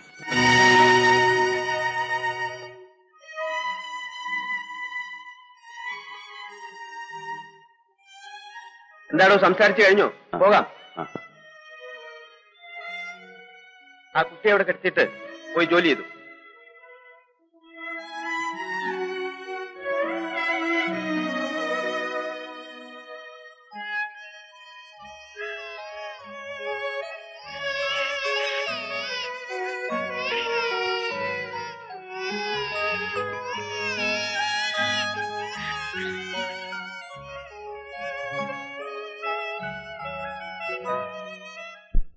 താൻ എന്താണ് ഈ പറയുന്നത്?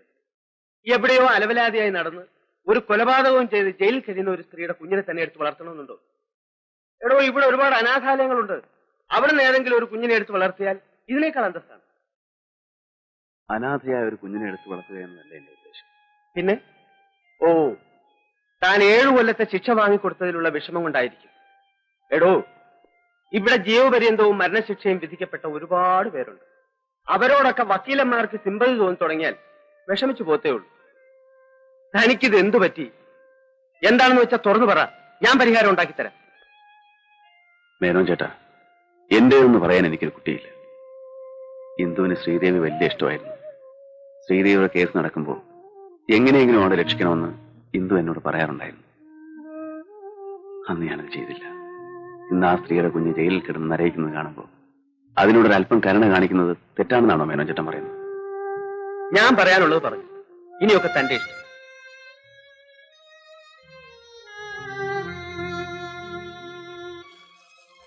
വേണ്ട സാർ, എനിക്ക് ശിക്ഷ വാങ്ങി തന്നതിലുള്ള സഹതാപം കൊണ്ടായിരിക്കും ഇങ്ങനെ ഒരു തീരുമാനവുമായി സാറിപ്പോൾ വന്നത്. അല്ല, ഒരു തെറ്റും ചെയ്യാത്ത ഈ കുഞ്ഞെങ്കിലും നല്ല നിലയിൽ വളരട്ടെ എന്ന് കരുതിയാണ്. സാർ, ഇപ്പോൾ കാട്ടുന്ന ഈ സഹതാപത്തേക്കാൾ എത്രയോ നന്നായിരുന്നു അന്ന് എനിക്കൊരു വധശിക്ഷ വാങ്ങി തന്നിരുന്നെങ്കിൽ ഞാനും എന്റെ മോനും ഒരുമിച്ച് ഒരു നിമിഷം കൊണ്ട്.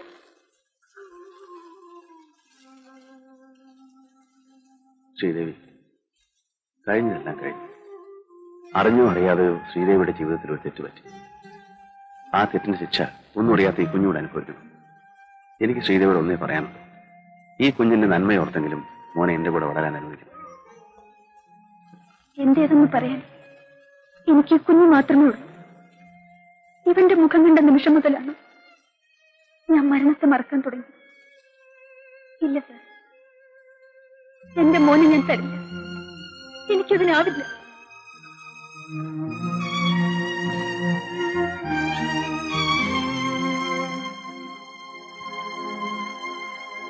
രവി, എന്താണ് ഈ പറയുന്നത്? ഒരു കുഞ്ഞിനെ എടുത്ത് വളർത്തുക എന്നത് അത്ര വലിയ തെറ്റാണ്. എനിക്ക് അതാണ് മനസ്സിലാകുന്നത്. കുഞ്ഞിനെ എടുത്ത് വളർത്തുന്നത് മനുഷ്യത്വമാണെന്ന് ഞാൻ പറയും, തെറ്റാണെന്ന് പറയുന്നില്ല. എന്നാൽ കൊലക്കുറ്റത്തിന് ശിക്ഷിക്കപ്പെട്ട് ജയിലിൽ കഴിയുന്ന ഒരു സ്ത്രീയുടെ കുഞ്ഞിനെ എടുത്ത് വളർത്താൻ മാത്രം രവിയും ആ സ്ത്രീയും തമ്മിലുള്ള ബന്ധം എന്താണ്? ഒരു ബന്ധവുമില്ല. ശശികലയ്ക്ക് അറിയാമോ, ശ്രീദേവിയുടെ കേസ് നടക്കുന്ന ദിവസങ്ങളിലൊക്കെ ഞാൻ വീട്ടിൽ കയറി ചെല്ലുമ്പോൾ ഇന്ദു ആദ്യം ചോദിക്കുന്നത് ശ്രീദേവിയെ കുറിച്ചായിരുന്നു. ശ്രീദേവിയെ ശിക്ഷിച്ചു എന്നറിഞ്ഞപ്പോൾ നമ്മുടെ പ്രൊഫഷനെ കുറിച്ച് അറിയാനിട്ടാണെങ്കിൽ കൂടി അന്ന് അവൾ എന്നെ ഒരുപാട് കുറ്റപ്പെടുത്തി. എന്റെ എന്തോ ജീവിച്ചിരുന്നപ്പോ ആ കുറ്റപ്പെടുത്തലിലൊന്നും ഞാൻ കാര്യമായിട്ടെടുത്തില്ല. പക്ഷേ ഇന്ന് അതേക്കുറിച്ച് ഓർക്കുമ്പോ കൂടുതലൊന്നും എന്നോട് ചോദിക്കരുത്. ശ്രീദേവിയുടെ അഡ്വക്കേറ്റ് എന്ന നിലയിൽ ശശികല പറഞ്ഞാൽ ശ്രീദേവി സമ്മതിച്ചേക്കും. അത് ചെയ്യാൻ കഴിയുമെന്ന് മാത്രമാണ് എനിക്കറിയേണ്ടത്. ഞാൻ പറഞ്ഞു നോക്കാം. ഇല്ല, എന്റെ കുഞ്ഞിനെ ഞാൻ ആർക്കും കൊടുക്കില്ല. എനിക്ക് എന്റെ കുഞ്ഞിനെ കാണാതെ കഴിയാൻ പറ്റില്ല. കുഞ്ഞുമായി ഇവിടെ എത്ര നാൾ കഴിയാമെന്നാണ് ശ്രീദേവിയുടെ വിചാരം. കുഞ്ഞിന് 1 വയസ്സ് തികയുന്നത് വരെ മാത്രമേ ഇവിടെ താമസിക്കാൻ പാടുള്ളൂ എന്നാണ് നിയമം. 1 വർഷം തികഞ്ഞാൽ കുഞ്ഞിനെ നിയമപ്രകാരം ഏതെങ്കിലും ഒരു അനാഥാലയത്തിലേക്ക് മാറ്റും. 1 വയസ്സാകുമ്പോൾ ശ്രീദേവി തന്റെ അമ്മയാണെന്ന് കുഞ്ഞിന് മനസ്സിലാകാനും തുടങ്ങും. അപ്പോഴുള്ള അകൽച്ചയേക്കാൾ നല്ലത് ഇപ്പോഴേ.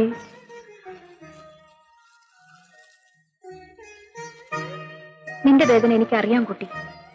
പക്ഷെ എല്ലാം നിന്റെ നന്മയ്ക്ക് വേണ്ടിയാണ് ഞാൻ പറയുന്നത്. ഒന്ന് ഓർത്തു നോക്കൂ. അനാഥാലയത്തിൽ വളരുന്നതിനേക്കാൾ എത്രയോ നല്ലതാണ് നീ അറിയുന്ന ഒരു മനുഷ്യന്റെ സംരക്ഷണയിൽ നിന്റെ കുഞ്ഞ് വളരുന്നത്.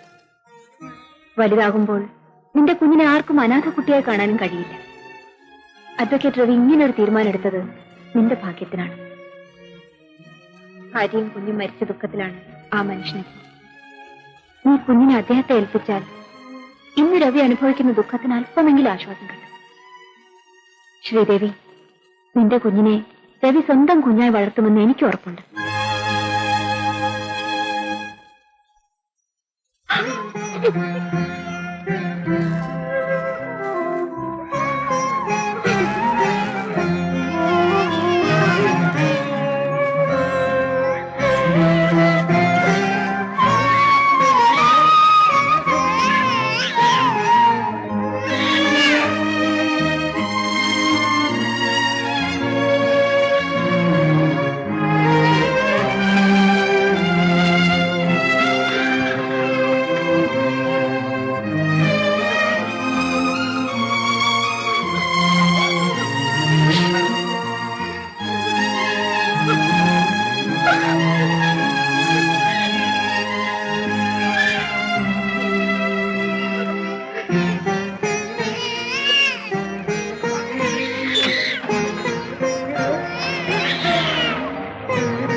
മോന് സുഖാണോ സാർ?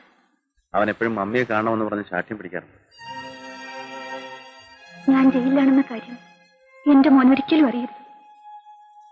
ശ്രീദേവിക്കുന്ന തീയതി എത്രയാണെന്നറിയാം. ഓർമ്മയുണ്ടാവില്ലല്ലേ? പുറത്തുള്ളവരെക്കാൾ തീയതിയും ദിവസവും കൃത്യമായി ഓർക്കുന്നത് അകത്ത് കഴിയുന്ന ഞങ്ങളായിരിക്കും. ഇന്ന് 7-ാം തീയതിയല്ലേ? അടുത്ത മാസം 7-ാം തീയതി ശ്രീദേവിയുടെ ശിക്ഷയുടെ കാലാവധി തീരുക. ശ്രീദേവിയിൽ നിന്ന് ചില കാര്യങ്ങൾ അറിയാൻ ഞാൻ ആഗ്രഹിക്കുന്നു. അനിക്കുട്ടന്റെ അച്ഛനാരാണ്?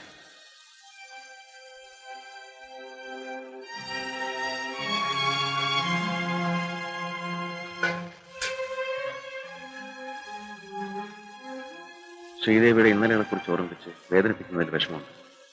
എന്നാൽ കൂടി അനിക്കുട്ടന്റെ അച്ഛനാരാണെന്ന് അറിഞ്ഞാൽ അയാളെ തേടിപ്പിടിച്ച് നിങ്ങളെ യോജിപ്പിക്കാൻ കഴിയുമെന്നാണ് എന്റെ വിശ്വാസം. ഇനിയുള്ള കാലമെങ്കിലും ശ്രീദേവിക്ക് നല്ലൊരു ജീവിതം തരാൻ കഴിഞ്ഞാൽ.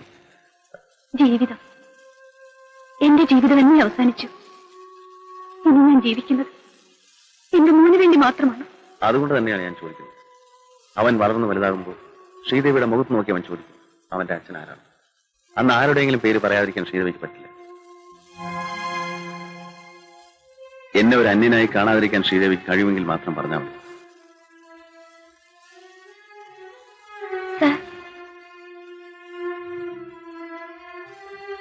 എല്ലാം ഞാൻ പറയാം.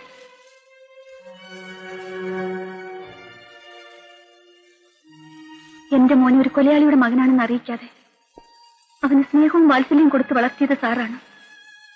അവൻ അച്ഛനില്ലെങ്കിലും അച്ഛാന്ന് വിളിക്കാനുള്ള അവകാശം കൊടുത്തതും സാറാണ്. സാറിനോട് ഞാൻ എല്ലാം പറയാം. ഞാനൊരു പാട്ടുകാരിയാണെന്ന് സാറിനറിയാമല്ലോ. അന്ന് എസ്.എൻ. ഹാളിൽ ഞങ്ങളുടെ ട്രൂപ്പിന്റെ ഗാനമേള നടക്കുമ്പോഴാണ് ഞാനൊരു ചെറുപ്പക്കാരനെ പരിചയപ്പെടുന്നത്, സതീഷ്. ആ പരിചയം പ്രേമമായി വളർന്നു. സതീഷ് ഒരു ബാങ്ക് ഉദ്യോഗസ്ഥനായിരുന്നു. എന്റെ ഗാനമേള എവിടെ നടന്നാലും സതീഷ് അവിടെയൊക്കെ എത്താറുണ്ട്.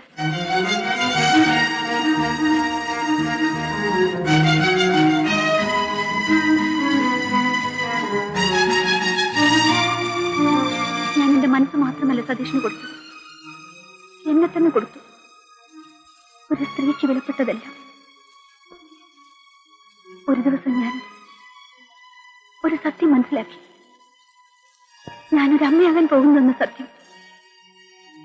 ഞാൻ അന്ന് തന്നെ സതീഷിനെ കാണാൻ ബാങ്കിൽ ചെന്നു. സതീഷ് ഓഫീസ് സംബന്ധമായി എവിടെ പോയിരിക്കുകയാണെന്ന് അറിഞ്ഞു. പിറ്റേ ദിവസം ഞങ്ങൾക്ക് എറണാകുളത്തൊരു ഗാനമേള ഉണ്ടായിരുന്നു. ഞങ്ങൾ അന്ന് അവിടെ ഒരു ഹോട്ടൽ മുറിയിൽ പ്രാക്ടീസ് നടത്തിക്കൊണ്ടിരിക്കുമ്പോൾ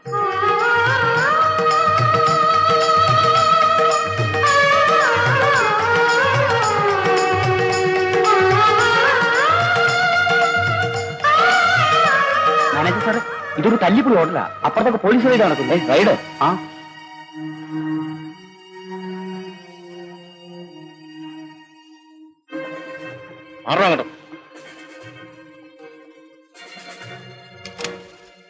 നീ നടക്കണങ്ങോട്ട്.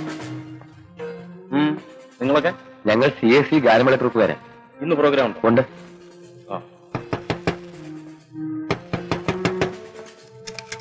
എന്താ ഇവിടെ? തുറക്കുന്നില്ല സാർ. മാറും. തുറക്കടോ. തുറക്കാൻ. എന്താണ് തുറക്കാൻ എത്ര താമസം? ഇറങ്ങി വേണ്ടി.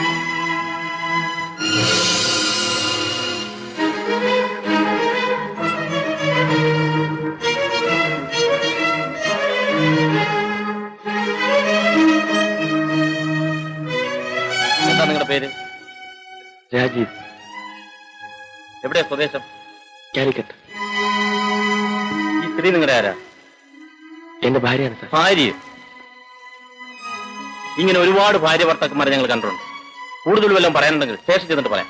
നടക്ക. സാർ, നിങ്ങൾ മാന്യന്മാരെ അവമാനിക്കരുത്. ഞങ്ങൾ വിവാഹിതരായിട്ട് 2 ആഴ്ച ആയിട്ടുള്ളൂ. ഇപ്പൊ ഹണിമൂണിന് വേണ്ടി വന്നതാണ്. അത് നിങ്ങളുടെ മുഖം കണ്ടാൽ അറിയാമല്ലോ.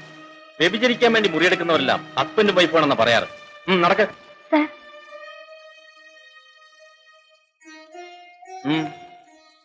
ഇവരുടെ മാരേജ് കഴിഞ്ഞതാണ്. ഇവരെ നിങ്ങൾ അറിയോ? അറിയാം. മിസ്റ്റർ രാജീവിന്റെ വിവാഹത്തിന് ഞാൻ പോയിരുന്നു. He got married only 2 weeks back.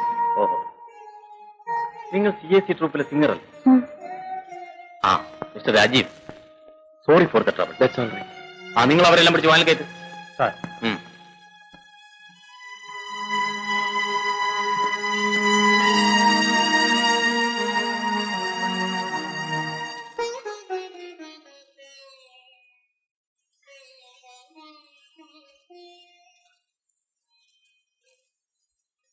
എന്നെ വിവാഹം കഴിക്കാമെന്ന് പറഞ്ഞ് വിശ്വസിപ്പിച്ച് എന്റെ എല്ലാം കവർന്നെടുത്ത സ്വന്തം കാമുകനെ മറ്റൊരു സ്ത്രീയോടൊപ്പം ഹോട്ടൽ മുറിയിൽ വെച്ച് വ്യഭിചാര കുറ്റത്തിന് അറസ്റ്റ് ചെയ്തപ്പോൾ അവർ ഭാര്യ ഭർത്താക്കന്മാരാണെന്ന് പറഞ്ഞ് പോലീസിന്റെ മുമ്പിൽ സാക്ഷ്യപത്രം നൽകി കാമുകനെ രക്ഷിച്ച ഒരു കാമുകയും ഈ ലോകത്തുണ്ടാവില്ല സർ.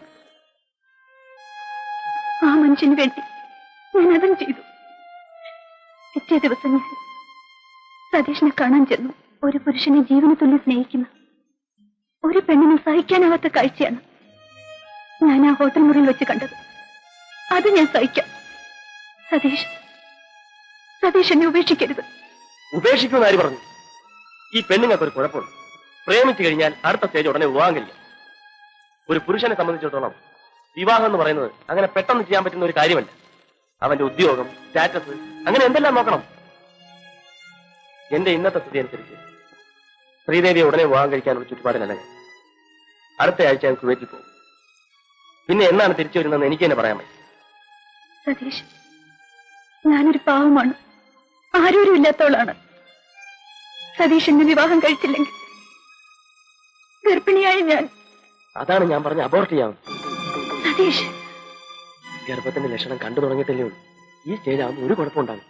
ഇല്ല, ഞാനതിന് സമ്മതിക്കില്ല. അപ്പൊ ഞാൻ പറഞ്ഞാൽ നീ അനുസരിക്കില്ലല്ലേ? വേണ്ട, നിന്റെ ഇഷ്ടം പോലെ ചെയ്തോ. ഒരു കാര്യം ഞാൻ തീർത്തു പറഞ്ഞേക്കാം, നിന്നെ വിവാഹം കഴിക്കാൻ എനിക്ക് സാധിക്കില്ല. എന്തെങ്കിലും വാഗ്ദാനങ്ങൾ ഞാൻ തന്നിട്ടുണ്ടെങ്കിൽ അത് മനസ്സിൽ കൊണ്ടുവന്നോട്ട് യാതൊരു കാര്യമില്ല. പെണ്ണുങ്ങളായ ഗർഭിണികളാവും. ഒരു കലാകാരി കൂടി ആവുമ്പോ അത് സാധാരണ സംഭവമാണ്. അതിന് ശ്രീദേവി ഇത്ര വറീഡാവുന്നതിന് നാളെ ഹോസ്പിറ്റലിലേക്ക് എന്നാ മതി. എല്ലാം ഞാൻ ഡോക്ടറോട് പറഞ്ഞിട്ടു. വരട്ടെ. സതീഷ്, എന്റെ ജീവിതം നശിപ്പിച്ചുകൊണ്ട് നിങ്ങൾ എവിടെയും പോകാമെന്ന് വിചാരിക്കണ്ട. നിങ്ങളെ ഞാൻ കുവൈറ്റിലേക്ക് വിടില്ല. ഞാൻ ബാങ്കിൽ വന്ന് നിങ്ങളും ഞാനും തമ്മിലുള്ള ബന്ധം എല്ലാവരോടും വിളിച്ചു പറയും. പേടിപ്പിക്കാൻ ഇനി പെണ്ണേ, നിന്നേക്കാൾ വലിയ എത്രയോ പേരെ ഞാൻ കണ്ടിരിക്കുന്നു. ആ വേല അങ്ങ് മനസ്സിൽ വെച്ചാൽ മതി.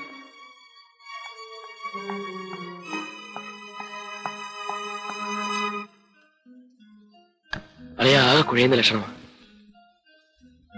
അബോർട്ട് ചെയ്യാൻ ശ്രീദേവി സമ്മതിക്കുന്നില്ല. ഞാൻ അവളെ കെട്ടണമെന്നാ പറയുന്നു. അവൾ ബാങ്കിൽ കയറി വന്ന് എന്നെ നാറ്റിക്കുമെന്നാ തോന്നുന്നു. നീ എന്നെ ഒന്ന് രക്ഷിക്കണം. നീ പേടിക്കണ്ടളിയാ. ഗർഭം ഉണ്ടെന്ന് വെച്ച് എല്ലാരെയും കെട്ടാൻ പറ്റുമോ? നിന്നെ നാറ്റിക്കുന്നതിന് മുമ്പ് അവളെ ഒന്ന് ഒതുക്കാൻ പറ്റുമോ ഞാൻ നോക്കട്ടെ.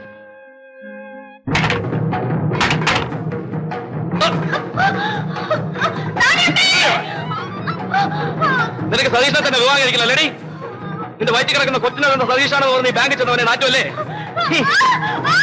അവന് മാത്രം എന്റെ പേരൂടെ നിന്റെ ലിസ്റ്റ് ചേർത്തോ.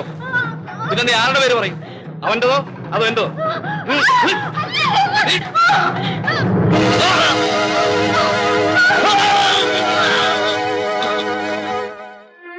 ഇത്രയും വലിയ ക്രൂരത ശ്രീദേവിയോട് കാട്ടിയിട്ടും ആ മനുഷ്യനാണ് ശ്രീദേവിയുടെ കുഞ്ഞിന്റെ അച്ഛനെന്ന് എന്തുകൊണ്ട് കോടതിയിൽ പറഞ്ഞില്ല? കോടതിയിലല്ല, സാക്ഷാൽ ഈശ്വരനോട് പറഞ്ഞാൽ പോലും ഒരിക്കലും ഒരു പരിഹാരം ഉണ്ടാവാൻ പോകുന്നില്ലെന്ന് എനിക്കറിയാമായിരുന്നു. എനിക്ക് വേണമെങ്കിൽ ആ മനുഷ്യനോട് പക വീട്ടാമായിരുന്നു. പക്ഷെ ഞാനത് ചെയ്തില്ല. എനിക്കതറിയില്ല. സ്നേഹിക്കാനേ എനിക്കറിയും. എല്ലാം എന്റെ തെറ്റാണ്. ഞാൻ ആ മനുഷ്യനെ സ്നേഹിച്ചതും വിശ്വസിച്ചതുമല്ല.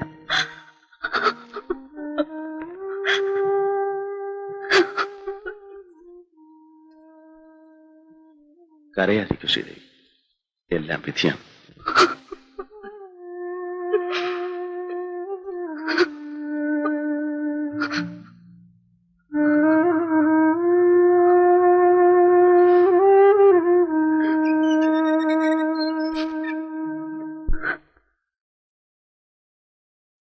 മോനെ, ഡാഡി വരട്ടെ? ഡാഡി രാവിലെ എവിടെ പോവാ? ഇന്ന് മോന്റെ മമ്മി വരുന്ന ദിവസമാണ്. ഡാഡി മമ്മിയെ കൊണ്ടുവരാൻ പോവാ. ഞാനും വരുന്നു ഡാഡി, എനിക്കും മമ്മിയെ കാണണം. അയ്യോ വേണ്ട, മമ്മി ജോലി ചെയ്യുന്ന ഓഫീസില് കുട്ടികളെ കൊണ്ടുപോകാൻ പാടില്ല. മോന് ഇവിടെ വന്നോ, ഡാഡി പോയി വിളിച്ചോണ്ടിരാം. അല്ലേലമ്മേ, മോനെ കുളിപ്പിച്ച് കുട്ടപ്പനാക്കി നിർത്തിയേക്കണം. ഡാഡി പോയി മമ്മി വിളിച്ചോണ്ടിരാം കേട്ടോ. ടാറ്റാ.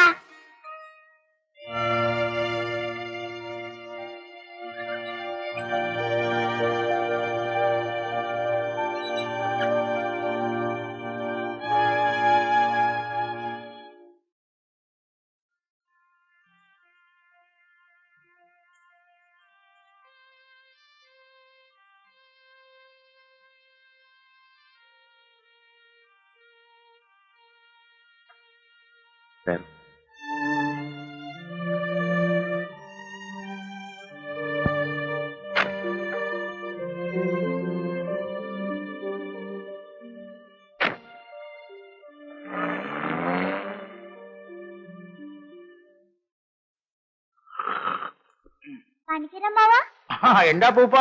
മമ്മിയെ കൊണ്ടുവരാൻ പോയിട്ട് ഡാഡി കാണുന്നില്ലല്ലോ. ഇപ്പൊ വരും മോനെ. മമ്മി ജോലി ചെയ്യുന്ന ഓഫീസ് വലിയ ഓഫീസാണോ? പിന്നെ നമ്മുടെ ഹെഡ് ക്വാർട്ടേഴ്സ് അല്ലേ. 10,500 പേര് ജോലി ചെയ്യുന്ന മഹാസ്ഥാപനമാ സെൻട്രൽ ജെ ഇൻസ്റ്റിറ്റ്യൂഷൻ. മമ്മി എന്താ ഇതുവരെ മോനെ കാണാൻ വരാഞ്ഞ്? എന്താ അമ്മാവ ഒന്നും മിണ്ടാത്തത്? ഇത് വലിയ ഇടാകൂടെ ആയല്ലോ. സത്യം പറയാഞ്ഞിട്ട് എന്റെ തലകിടന്ന് പുകയുന്നു ഈശ്വര. എന്താ? അതേ, അനിക്കുട്ടന്റെ ഡാഡി അറിഞ്ഞാലേ അമ്മാവന്റെ പണി പോകും. അതെ, അവര് വന്നല്ലോ.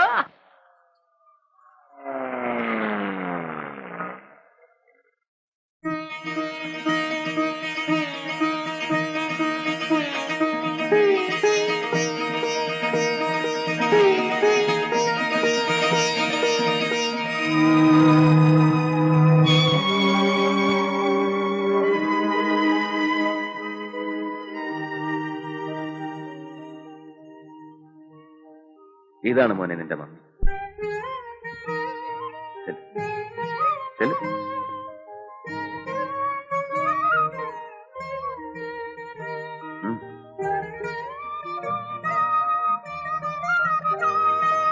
മമ്മി,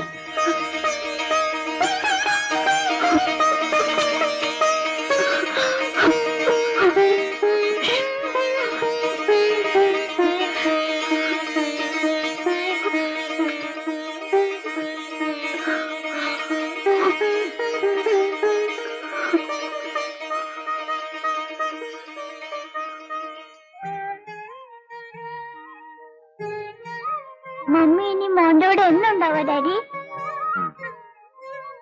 മോൻ വിളിച്ചു തുടങ്ങിയത് അങ്ങനെയാണ്, പിന്നെ തിരുത്താൻ പോയില്ല. വാ മമ്മി.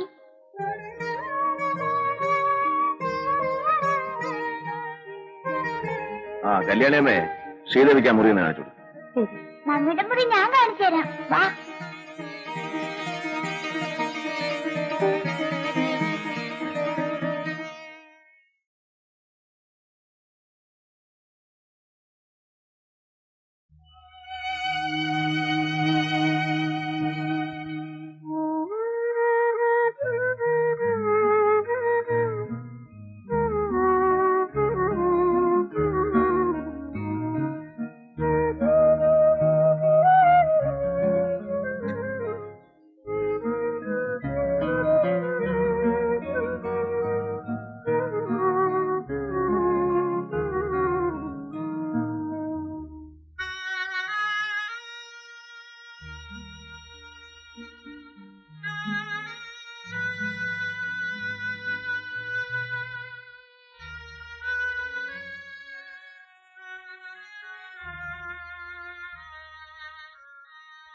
ശ്രീദേവി,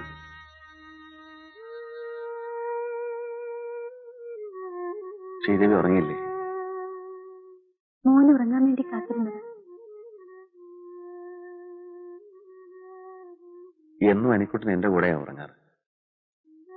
ഇന്ന് മോനില്ലാത്തോണ്ട് അമ്മയെ കണ്ടപ്പോ ഡാഡിയെ ഐ മീൻ എന്നെ മറന്നു. ശ്രീദേവി കിടന്നോളൂ.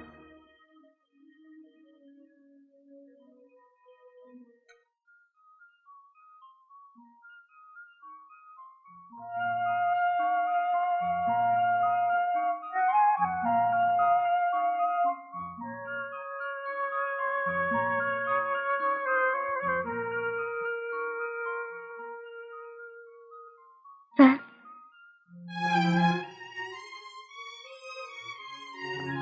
എന്താ ശ്രീദേവി? സാർ, എന്നെയും മോനെയും നാളെ രാവിലെ ഇവിടുന്ന് പോകാൻ അനുവദിക്കണം. എങ്ങോട്ട്?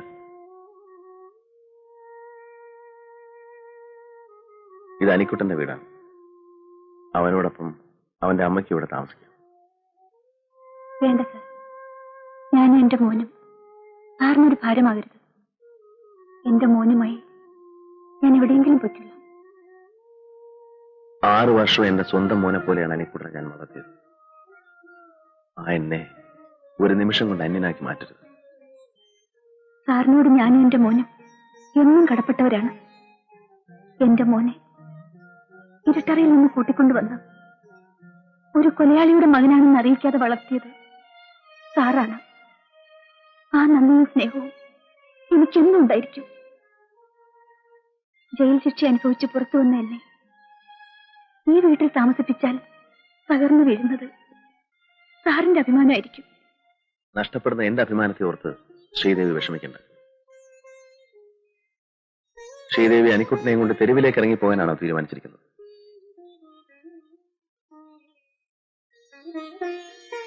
ശ്രീദേവിയോട് പോകരുതെന്ന് എനിക്ക് പറയാനാവും.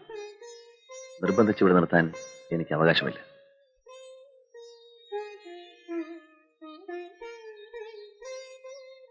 പോകരുത് പ്ലീസ്.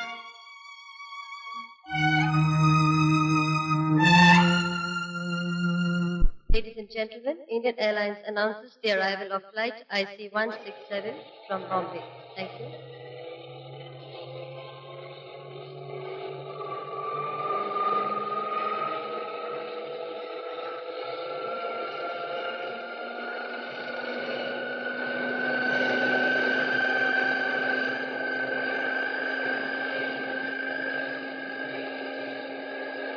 कृपया ध्यान दीजिए, इंडियन एयरलाइंस की उड़ान IC-167 अब बम्बई से आ पहुंची है. धन्यवाद.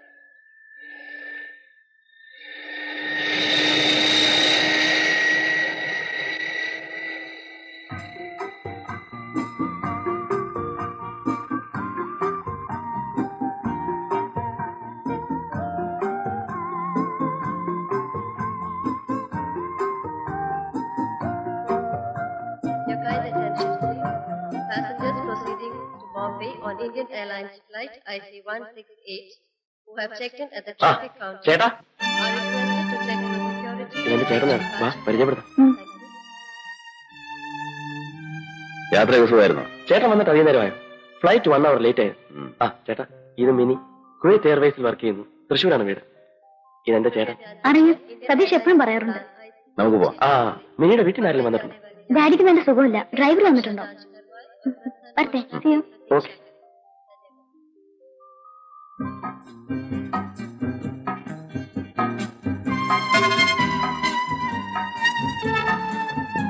ചേട്ടാ, ചേട്ടനോടൊരു കാര്യം ചോദിക്കുന്നതിൽ വിഷമം തോന്നരുത്.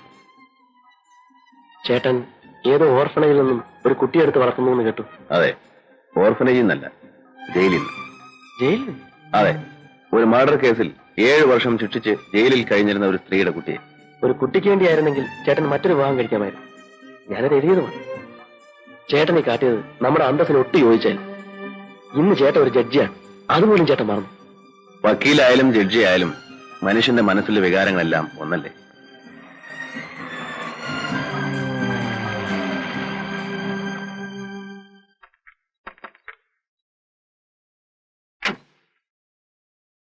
കുമാരാ പെട്ടിയൊക്കെ എടുത്തു ശരി സാർ പാടാ.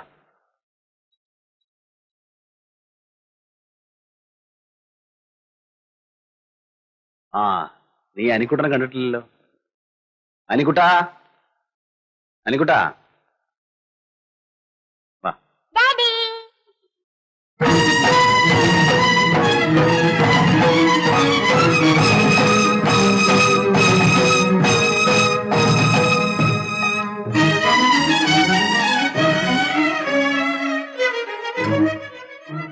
ഇതാണ് അനിക്കുട്ടൻ. ഇത് അനിക്കുട്ടന്റെ അമ്മ ശ്രീദേവി. ശ്രീദേവി, ഇത് എന്റെ അനിയൻ സതീഷ്, കുവൈറ്റിലായിരുന്നു. ആ നീ കുടിച്ച് ഫ്രഷ് വാ. ഡാഡി എന്താ ഇത്രയും താമസം? ഡാഡി അങ്കിളിനെ കൊണ്ടുവരാൻ എയർപോർട്ടിൽ പോയിരുന്നു.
എന്താ നിന്റെ ഉദ്ദേശം? എന്നോട് പ്രതികാരം ചെയ്യാൻ വേണ്ടിയായിരിക്കും നീ ഈ വീട്ടിൽ തന്നെ കയറി വന്നത്. വീണ്ടും എന്നെ കണ്ടുമുട്ടുമെന്ന് പ്രതീക്ഷിച്ചില്ല അല്ലേ? അതും ഈ വീട്ടിൽ വെച്ച്. നീ എത്രയും വേഗത്തിൽ ഇവിടെ ഇറങ്ങിപ്പോ. കണ്ട അലവലാതിയിൽ കിടന്നുറങ്ങാനുള്ള വീടല്ലേ. ചേട്ടനെയും നാട്ടുകാരെ അറിയിപ്പിച്ച് എന്റെ അന്തസ്സും അഭിമാനവും തകർക്കാനാണ് നിന്റെ ഭാവമെങ്കിൽ അന്തസ് സ്നേഹത്തിന്റെ പേര് പറഞ്ഞെന്നെ ചതിച്ച് ഒരു കുഞ്ഞിനെ സമ്പാദിച്ചു തന്നിട്ട് ഒരു കള്ളനെ പോലെ നാട് വിട്ടോടിയ നിങ്ങൾ അന്തസ്സിനെ കുറിച്ച് പറയുന്നു. നിർത്തടി. കലയുടെ പേരും പറഞ്ഞ് കണ്ടവന്റെ കൂടെയൊക്കെ അന്തി ഉറങ്ങിയിട്ട് അച്ഛനാരാണെന്ന് നിനക്ക് പോലും തറപ്പിച്ചു പറയാൻ കഴിയാത്ത ഈ കുഞ്ഞിന്റെ പിതൃത്വം എന്റെ തലയിൽ കെട്ടിവെക്കാനാണ് നിന്റെ ഭാവമെങ്കിൽ നടക്കാൻ പോകുന്നില്ല. Mister Satish, mind your words. ചെയ്യാത്ത കുറ്റത്തിന് 7 വർഷം ജയിൽ ശിക്ഷ അനുഭവിച്ചവളാണ് ഞാൻ. വീണ്ടും എന്നെ അങ്ങോട്ട് അയക്കരുത്. പണ്ടും നീ ഇതുപോലെ എന്റെ നേരെ ഭീഷണികൾ മുഴക്കിയിട്ടുള്ളതാണ്. അന്ന് നിനക്ക് എന്നെ ഒരു ചുക്കും ചെയ്യാൻ കഴിഞ്ഞില്ല. അതിന് പകരം വീട്ടാനായിരിക്കും ഭാര്യ മരിച്ച എന്റെ ചേട്ടനെ നീ ഇപ്പോൾ മയക്കിയെടുത്തിരിക്കുന്നത്. ചേട്ടന്റെയും അനിയന്റെയും കുട്ടികളെ പ്രസവിക്കാനുള്ള മഹത്വമൊന്നും എന്റെ ഗർഭപാത്രത്തിനില്ല. നാളെ രാവിലെ നിന്റെ ഈ കുഞ്ഞുമായി ഇവിടുന്ന് സ്ഥലം വിട്ടോണം. അല്ലെങ്കിൽ നീ ഇറങ്ങി വന്ന ജയിലിലേക്ക് എനിക്ക് പോകേണ്ടി വരും. ഓർമ്മിച്ചു.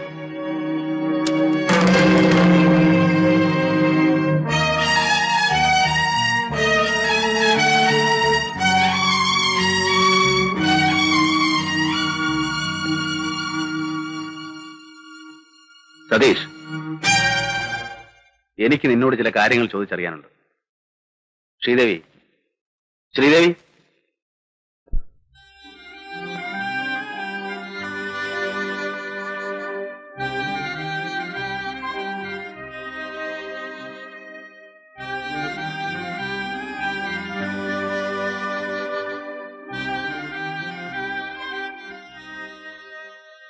നീ ഇതിനു മുമ്പ് ശ്രീദേവി അറിയോ? നിന്നോടാ ചോദിച്ചത്.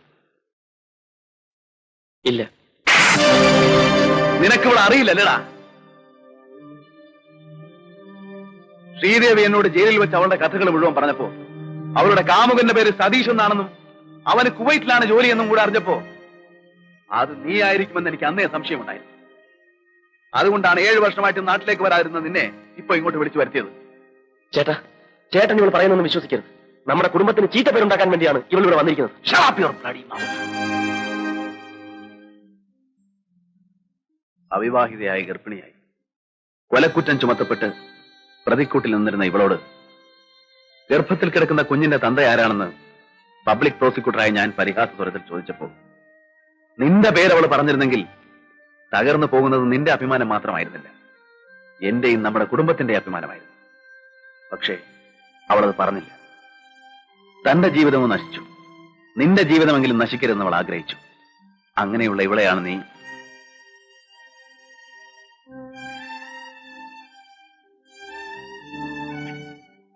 സതീഷ്. നിന്നെ സ്നേഹിച്ചതിന്റെ പേരിൽ 7 വർഷം ദുരിതം അനുഭവിക്കേണ്ടി വന്ന ഇവളെ ഇനിയും ദുഃഖിക്കാൻ നീ ഇടവരുത്തരുത്. നീ ഇവളെ സ്വീകരിക്കണം.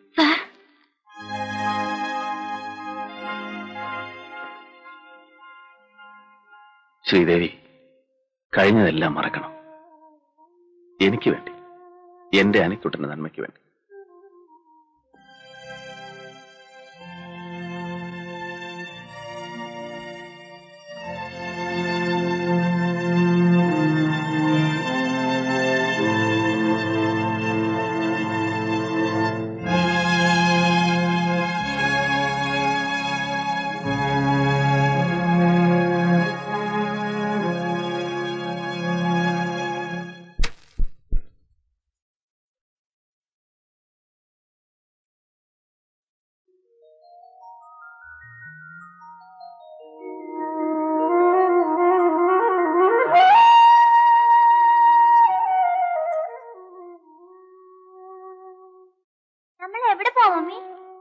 മമ്മിയുടെ വീട്ടിലേക്ക്. ഡാഡിയോട് പറയണ്ടേ? വേണ്ട. ശ്രീദേവി,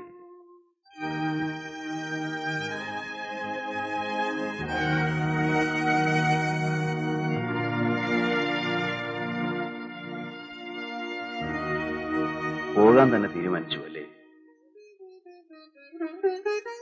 ഞാൻ ഇനി ഇവിടെ നിൽക്കാൻ പാടില്ല. പൊയ്ക്കോട്ടെ സാർ. ശ്രീദേവി, സതീഷ് ഒരു തെറ്റ് ചെയ്തു. ഒരു സ്ത്രീക്കും പൊറുക്കാനാവാത്ത തെറ്റാണ് അവൻ ചെയ്തിട്ടുള്ളതെന്ന് എനിക്കറിയാം. ഇന്നവൻ എന്നെ സ്വീകരിക്കാൻ തയ്യാറാണ്. എന്റെ നിർബന്ധം കൊണ്ടല്ല, അവന്റെ സ്വന്തം തീരുമാനമാണ്.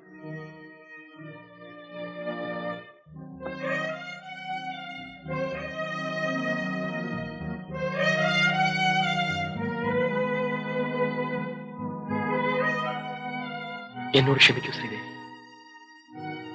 ശ്രീദേവിയോട് ഒരുപാട് തെറ്റുകൾ ഞാൻ ചെയ്തിട്ടുണ്ട്. ഞാൻ ശ്രീദേവിയെ സ്വീകരിക്കാൻ തയ്യാറാണ്. ഞാൻ നിങ്ങളെ സ്വീകരിക്കാൻ തയ്യാറല്ലെങ്കിലോ? ശ്രീദേവി എന്താണ് ഈ പറയുന്നത്? ഞാൻ ജീവന തുല്യം സ്നേഹിച്ച ഈ മനുഷ്യൻ എന്നെ നശിപ്പിക്കുന്ന ഒരാളെ അയച്ചതാണ്. അങ്ങനെയുള്ള മനുഷ്യന്റെ കൂടെ ജീവിക്കണമെന്നാണ് സാർ പറയുന്നത്. ഇല്ല, എനിക്കതിനാവില്ല. ശ്രീദേവി, ഞാൻ സാർ പ്ലീസ്, ഇനി എന്നെ നിർബന്ധിക്കരുത്. ഇല്ല, ഇനി ഞാൻ ശ്രീദേവി നിർബന്ധിക്കില്ല. ശ്രീദേവിയുടെ ഇഷ്ടം പോലെ ചെയ്യും.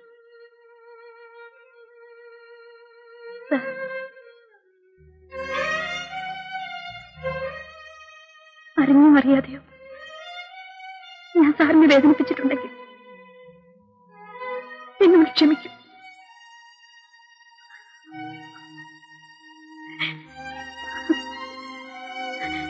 വാ മോനെ. ഇല്ല, എന്റെ ഡാഡി വിട്ട് ഞാൻ വരില്ല. ഞാൻ മമ്മിയോട് പോവില്ല. ഡാഡി എന്നെ കൊണ്ടുവരുന്നത് മമ്മിയോട് പറയൂ. ഡാഡി, എന്റെ ഡാഡി വിട്ട് ഞാൻ പോവില്ല. നല്ല കുട്ടികളെ പറഞ്ഞനുസരിക്കണമെന്ന് ഡാഡി പറഞ്ഞിട്ടില്ലേ? മമ്മിയോട് നല്ല കുട്ടിയായിട്ട് വളരണം.